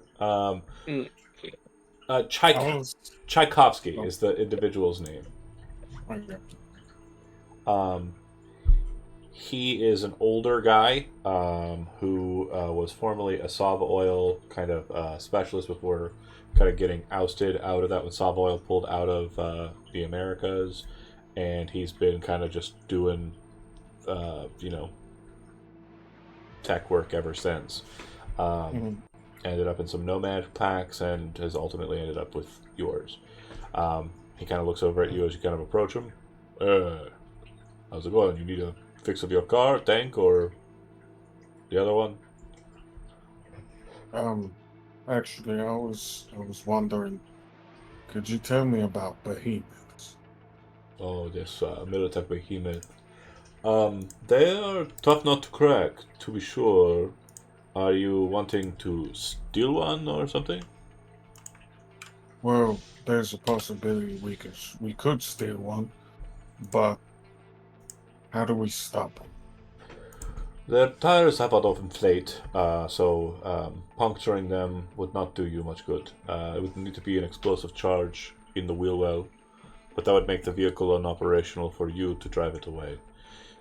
If you have a netrunner worth their salt, they do have a high-tech bit of security in their net architecture that's utilized for drone control, if that is the kind of box you're looking at. Typically are framed with a basic net architecture on sale. I know that if you're dealing with a corporate one, it could be a bit more problematic, especially if it's an Arasaka one. We know it's Arasaka. You know that the company that owns these three behemoths is a shell company for Arasaka. Okay, gotcha. It might be Arasaka. The net architecture will be difficult. very tough to crack, and it might contain black ice, so your netrunner may have a bit of an issue with that. But if you have someone who's very skillful with a blowtorch or electronic security, once you get it stopped, or if you can get on it and hold yourself on it while it's moving, the back door is pretty easy to open. It will drop as a ramp when it does it, as the behemoth is used mainly for personnel. But once the ramp's dropped, most things should fly out the back unless they're strapped in, and pretty much just a game of getting it out, whatever you're looking for inside of it. These All right. also typically corporate ones will have tracking systems on them, so it would be beneficial for you to maybe not bring it back here directly. I figured as much. All right. Okay. Thank you, Chekhov. I can't say the name. Tchaikovsky. Um, I really need you Oh. to pronounce the I sound. Nobody else heard it. Oh, I got it. It was good. Tchaikovsky. I heard Jakovsky 100%. That's what I got. Did I not Maybe say that's what I chai? Fuck. You said Nope. Tchaikovsky. Ooh, I'm not mad at you. Just something you said, you know. whoopsie. Can't hold you accountable for things you're saying. No, never. Okay, so any other questions about the behemoth? So I have a tool arm. Does that have a blowtorch? It does not. So it would have a small kind of like welding torch, but it would not be a cutting torch. You'd have to buy a cutting torch. Shit. Alright. Well, poopy doopy. Or if you had a tech who had one already. I don't know if they've bought True. any kind of gear like that, but it's not a very expensive item. I believe it's a cutting torch is premium. Would I need basic tech, or can I use land vehicle tech? To crack open a door, I Yeah. would say that it would be basic tech operating the cutting torch. Shit. Alright. You've got a tech in the group. Oh, gotcha. Okay. So yeah, like he'll ruminate on this. Like he's kind of upset he can't steal the behemoth, Yeah. Well, if but you're if you're trying to intercept it while it's moving and like toss someone on it, you'll probably be the guy who's driving them up to it. You get what I'm saying? yeah, I got you. Again, a lot of different ways we can go with this, and it sounds like we've already explored several different pathways, which I am fucking enjoying.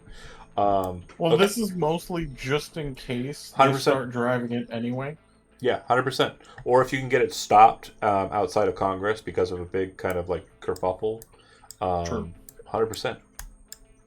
So let's go ahead and talk about that next. So Embers, it is several stories tall building. It looks like the actual like restaurant and kind of like band play space, from what you can tell, is kind of located. It's kind of located on the top end of the place. There is a kind of open veranda outside of the building, and directly over the building, the Night City end cart kind of zips over top.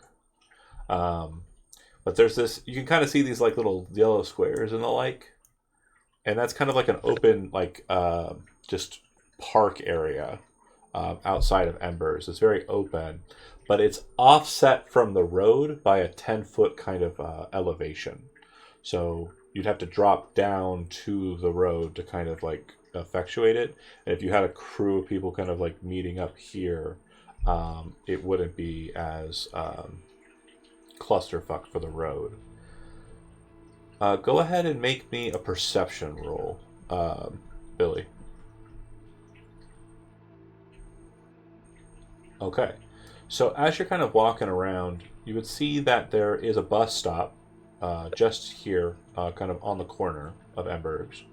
And then there's a parking garage a little ways down the sidewalk from there. Now the parking garage opening kind of has like a ramp down, but it takes it a couple moments before it kind of dips in. And this creates this perfect kind of area where a bunch of people could kind of gather, right? And then the overhang, or like where the door is located, it looks like there's kind of like a service access on top that if you could get into, you could get your crew and all your instruments up on top and play off of the top of it to people down in the parking garage. That would be located here at this parking garage I've already had marked, and it's almost like I was prepared for this kind of inevitability.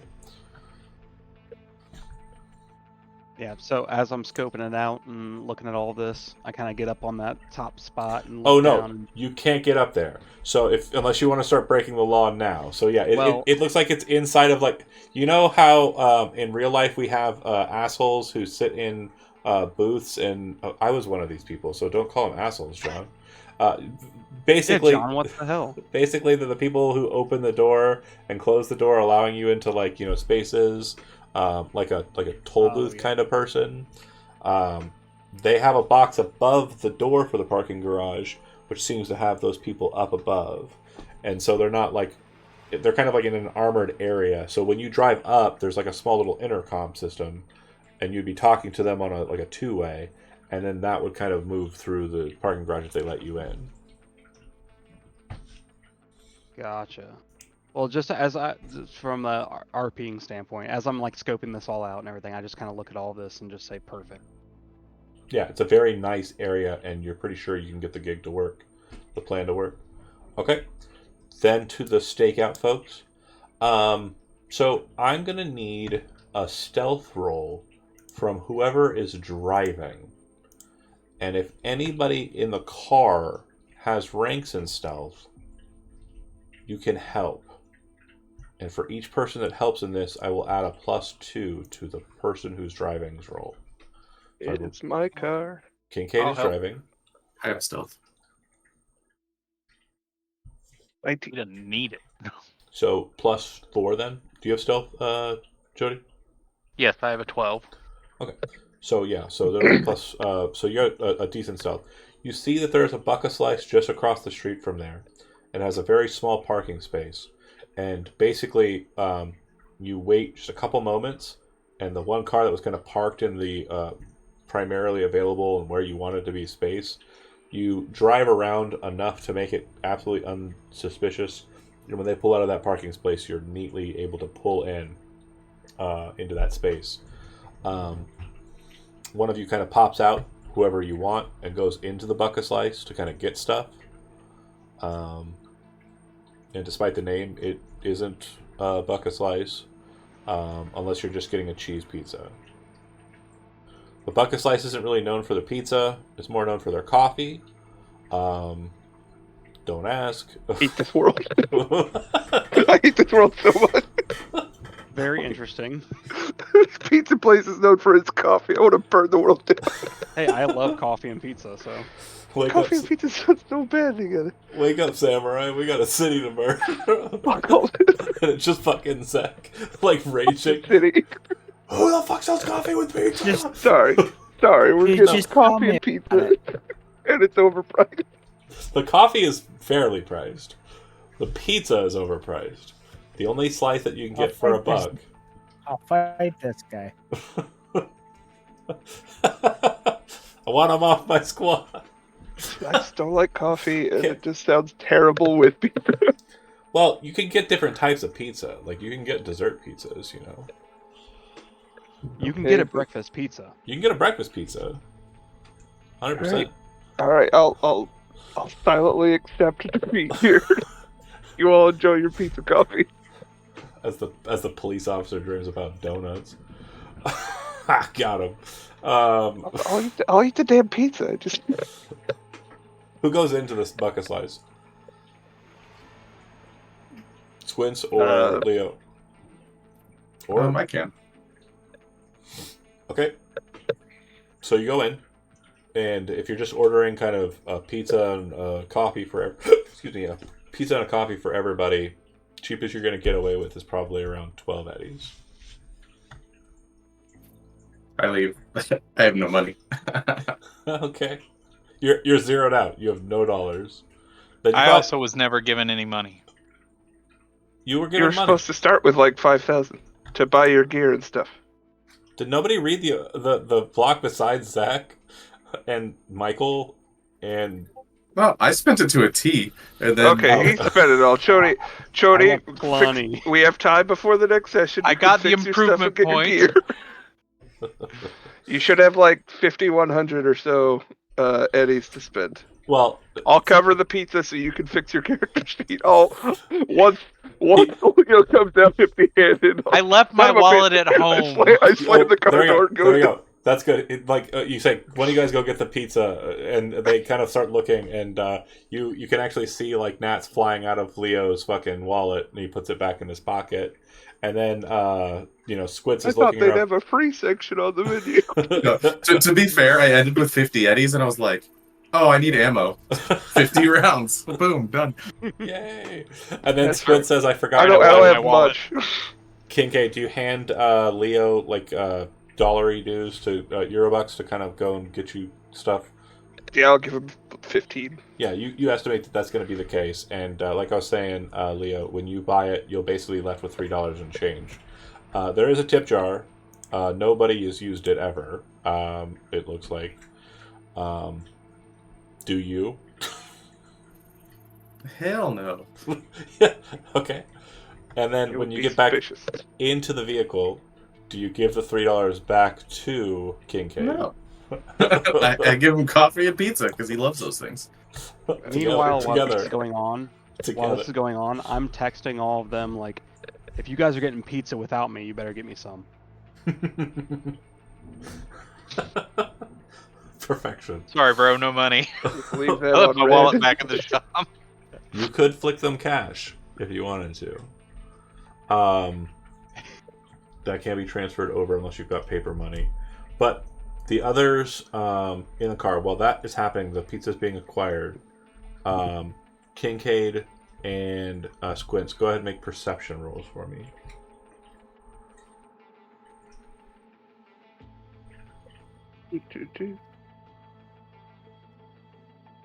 Okay. So, Squints, you are kind of focused on the building proper, and what you're noticing is you've arrived kind of midday, and traffic is pretty heavy. Looking at the building, it looks like there is and you would notice this as well, Kincaid, it looks as though there is a garage door near to the location. That looks like it either comes out onto Congress or the side road there that would lead to Congress. And again, I don't know exactly the specifics. I'll get the details, but your presumption is that whatever car is brought into the space will be coming out of that space after arrival and kind of going to where it's going. It is not likely that the behemoths and the other vehicle are present on site.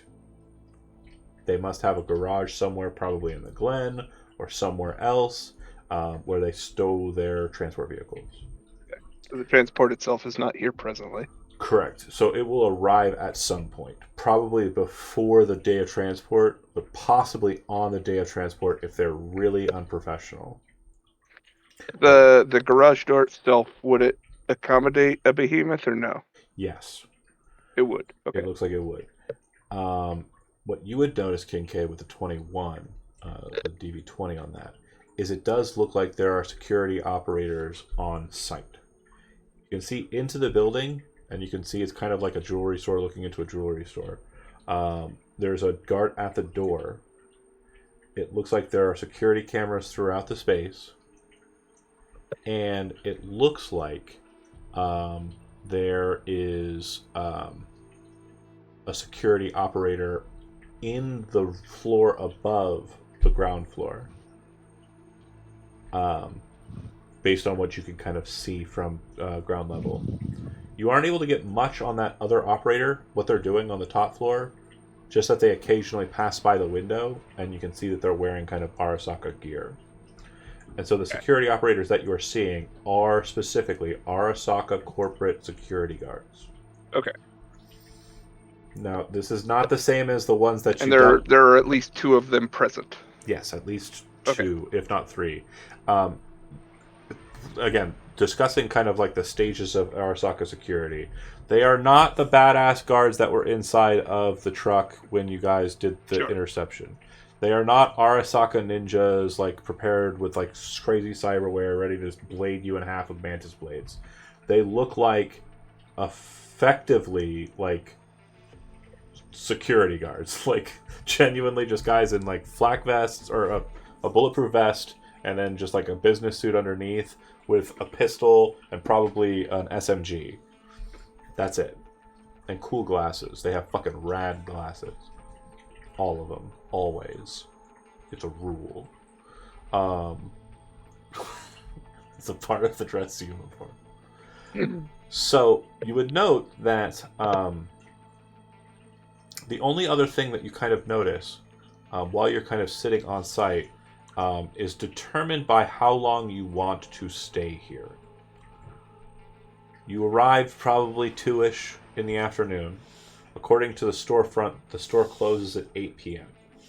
How long do you wish to remain here throughout the evening and late afternoon? With your stealth roll and your kind of stakeout being, something that's important for Vice, you're already pretty much locked in. You're pretty sure you're not going to be found out or caught out. I'm willing to stick around after they close to observe their kind of patterns. Okay, that's how you start out with thinking? Like the willingness to? Yes. Hey, Kincaid, how often have you done this? Have you done this before? Yeah. A lot of times. Cool. How long does it usually I'm take? just like I'm looking out the window. And then What do you say? How long does it usually take? Do you usually stay here a long time? Can be. Can be. Do you get bored ever? Sure. He starts tapping on the just in the car. You're like kind of, what do you do when you get bored? Get over it. Keep looking. And he kind of starts looking around and just continues to tap and Great just beat. So I know that one of the points of order for Leo was they wanted to get an idea of what the net architecture might look like from outside. And that's a great point. But I would like for Squids and Leo both to make concentration rolls. Pretty good. Okay, so That's also pretty good. you kind of start tapping your finger, and it kind of creates a rhythm that doesn't seem to be upsetting anybody, but it seems to kind of soothe you. And as you're kind of doing it, you hear a loud crash and then gunfire coming from down the road. You look to the side for a second and see a very typical scene in Night City, like 3 or 4 blocks down Congress Street. There are 2 cars that are currently engaging in they've crashed into each other and are settling their dispute. But you kind of very quickly kind of ignore that and move back to watching, what you're supposed to be focused in on.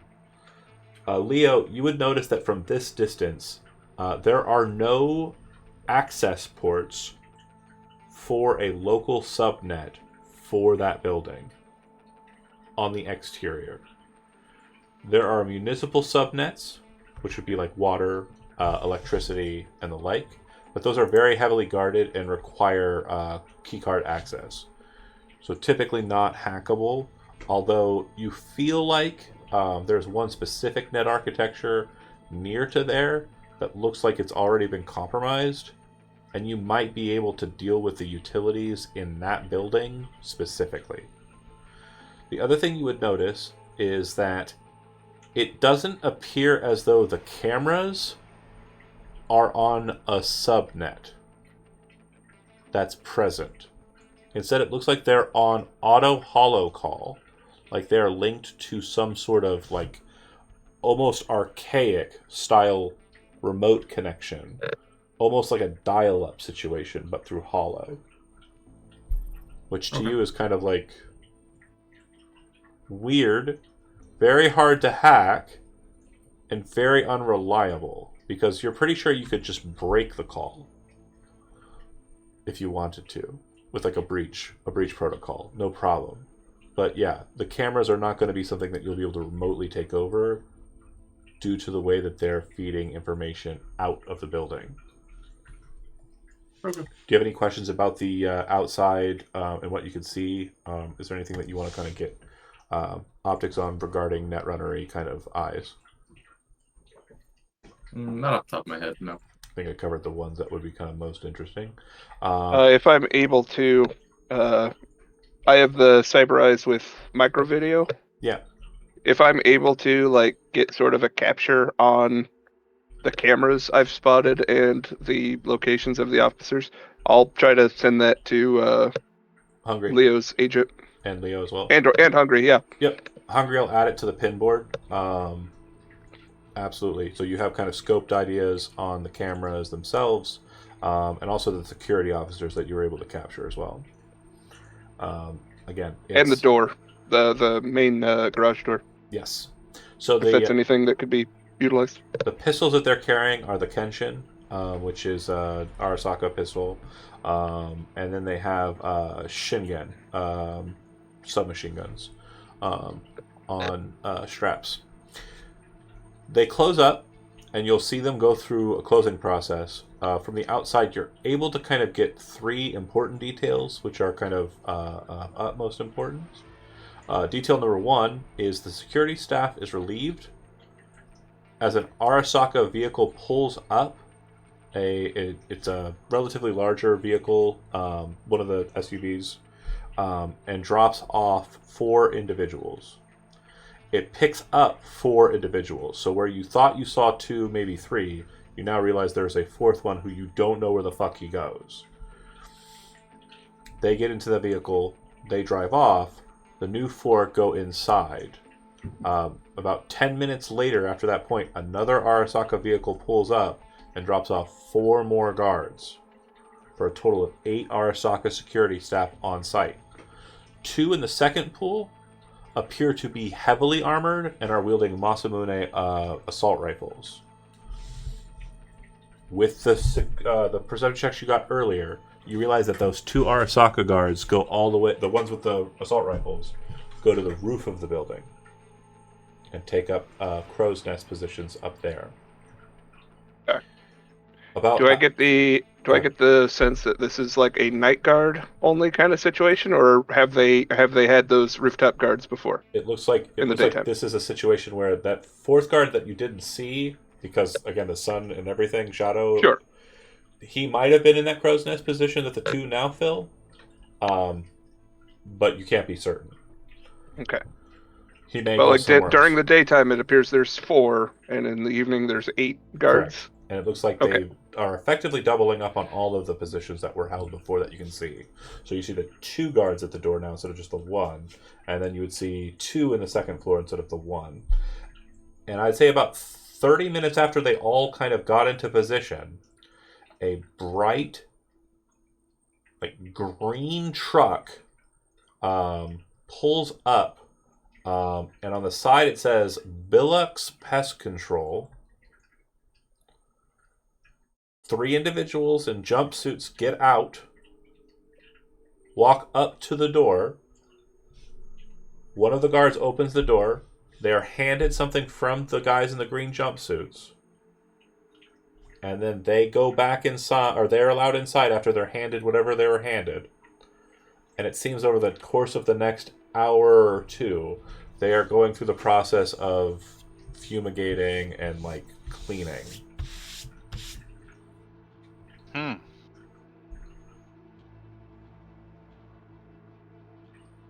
doubt that's a regular occurrence, but I can't be sure. So if you library search it on the local net, Sure. you can go ahead and make a library search. You got your phone out. You just kind of Education. Billux Pest Control. 20. Yeah. So according to what you're able to pull up information-wise, is they have 3 levels of service. They have cleaning and pest control on a daily spot request. It costs 1,000 eddies for them to come out and clean your spot one time. They have the monthly services, which they call the Silver Plan, and they will come out once a month on a regular schedule, and they will clean and deal with pests. Now, pests typically, for folks who may not be aware, it's primarily just cockroaches. California this region of California, it's pretty much the main thing that kind of survives. Again, it survives with nuclear blast. It survives with Night City, but yeah, it's mostly that. There are rare cases, much rarer cases than cockroaches, like by 1,000-fold, of concrete-eating termites, but that is not very common, and is usually not dealt with easily. It's a big problem. Then the last package, which is the corporate plan, once every week they will come out and provide the services. And they also provide a luxurious cleaning foam. The expectation is right now it is a Tuesday. The job will be next Wednesday. The movement will happen next Wednesday That's right. morning. Okay. So that is an avenue if, for whatever reason, we want to disguise ourselves as fumigators. Billox Pest Control. Okay. And only 3 pest control people showed up though? It was 3 people in the van that came out, yeah. They were wearing green jumpsuits, and kind of hazmat looking kind of like attire. And they had 3 different devices. One had like a big canister on their back with like what almost looks like a vacuum cleaner like extender arm. Then there was another guy who had one of those like little wand dealies. And then there was a last guy who looked like he had like kind of like a tool belt and tool backpack with like cleaning supplies. When the first group of night guards showed up, what was the time between like them showing up and the other crew coming out? The day crew. So the day crew came out 10 minutes or 5 minutes after the new crew arrived. And then, so the night crew had 2 crews for security. Keep that in mind. So yeah, but the second one showed up 10 minutes after the first. Correct. So basically, it would go: new crew arrives, 5 minutes. Old crew leaves, 5 minutes. New crew part 2 arrives. Is that window? And then 30 or so minutes after that, but again, not at a time that you think would be regular. It was like at 37, right? Like it was like 8:37 or 9:27. It's not a sharp time. Correct. It's like a weird time. Right. And so you kind of look at that and kind of go, they're going to arrive, but you don't know when. So it might be a little bit more flexible if you go that route, because you just show up. I'm sending the information on the pest control to The boss. Hungry. Okay. So This is an avenue to go quietly. obviously, you're not staying out in the field for that whole time. I did kind of just brush past a lot there, Billy and Big Toe. After you kind of get your information gathered, are you heading back to Hungry's office to kind of put your information on the table, or what are you planning to do after that? Big Toe will probably go back to Hungry's office. Okay. Let him know like what he knows about the behemoths and what we could do just in case. For sure. Yeah. And- So same with Billy. I put all of the information on the table, and then also that I can rejoin the group as soon as able with my motorbike. Yeah. They probably will tell you not to rejoin with them because they're currently in stakeout mode, and that would require more kind of roles. When but the yeah. job starts. For sure. If I need to regroup and cancel what's happening, I can go right back to them. Do you make any kind of connections in Mega Building 3 just so you're kind of closer to the office at all? Like, do you link up with your mom and kind of ask for the bedroom? No. Or No. No? I'd try to keep that separate because I don't want to like implicate them. Got it. I suppose that's smarter than Brent. We'll go back on that too much. Okay, and then Big Toe, you arrive back at the office, and so the two of you are kind of dispensing your information that you've gleaned, kind of face to face with Hungry. Yeah. Okay. Hungry, are there any tasks you want to bestow to them? Anything that you kind of want to, any other avenues you want to scout out?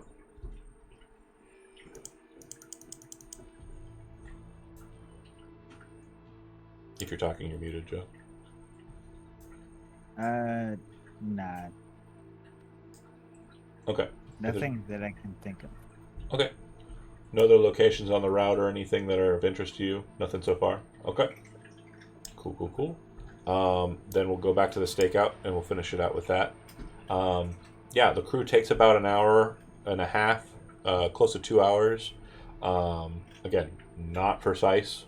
It very much seems like they're now leaving close to an hour marker, but they kind of gather their stuff. When they come out, you'll notice that it's no longer just a situation where the security guards are just checking their badges or whatever they handed them. It kind of appears to be badges. Instead, they actually go through a full pat down and check their gear, like thoroughly, with scanning devices, and then allow them to leave. Damn. That's extreme. Well, I'll get shots of the pat down as well, and What- if I can, try to scan the faces on the fumigators, the pest control team. they're still wearing their masks when they come out. What Gotcha. you'll note, though, is the scans on the Arasaka security guards show up clean. There's no NCPD records. Sure. The other thing I'd say you would note is, dependent on whether or not you roll a good interrogation roll here. Go ahead and make an interrogation roll for me. Interrogation. Yep. Effectively, a pat down is a form of interrogation. 19. So you watch their interrogation methods, and you see that there is one and only one part that they did not seem to cover well. The big ass cauldron of whatever it is with the big ass fucking The chemical sprayer pack. Yeah, the chemical sprayer pack. It did not look like it was checked. Everything else, the vacuum cleaner, everything else was popped open and checked. But the fucking chemical thing, they didn't even mess with it.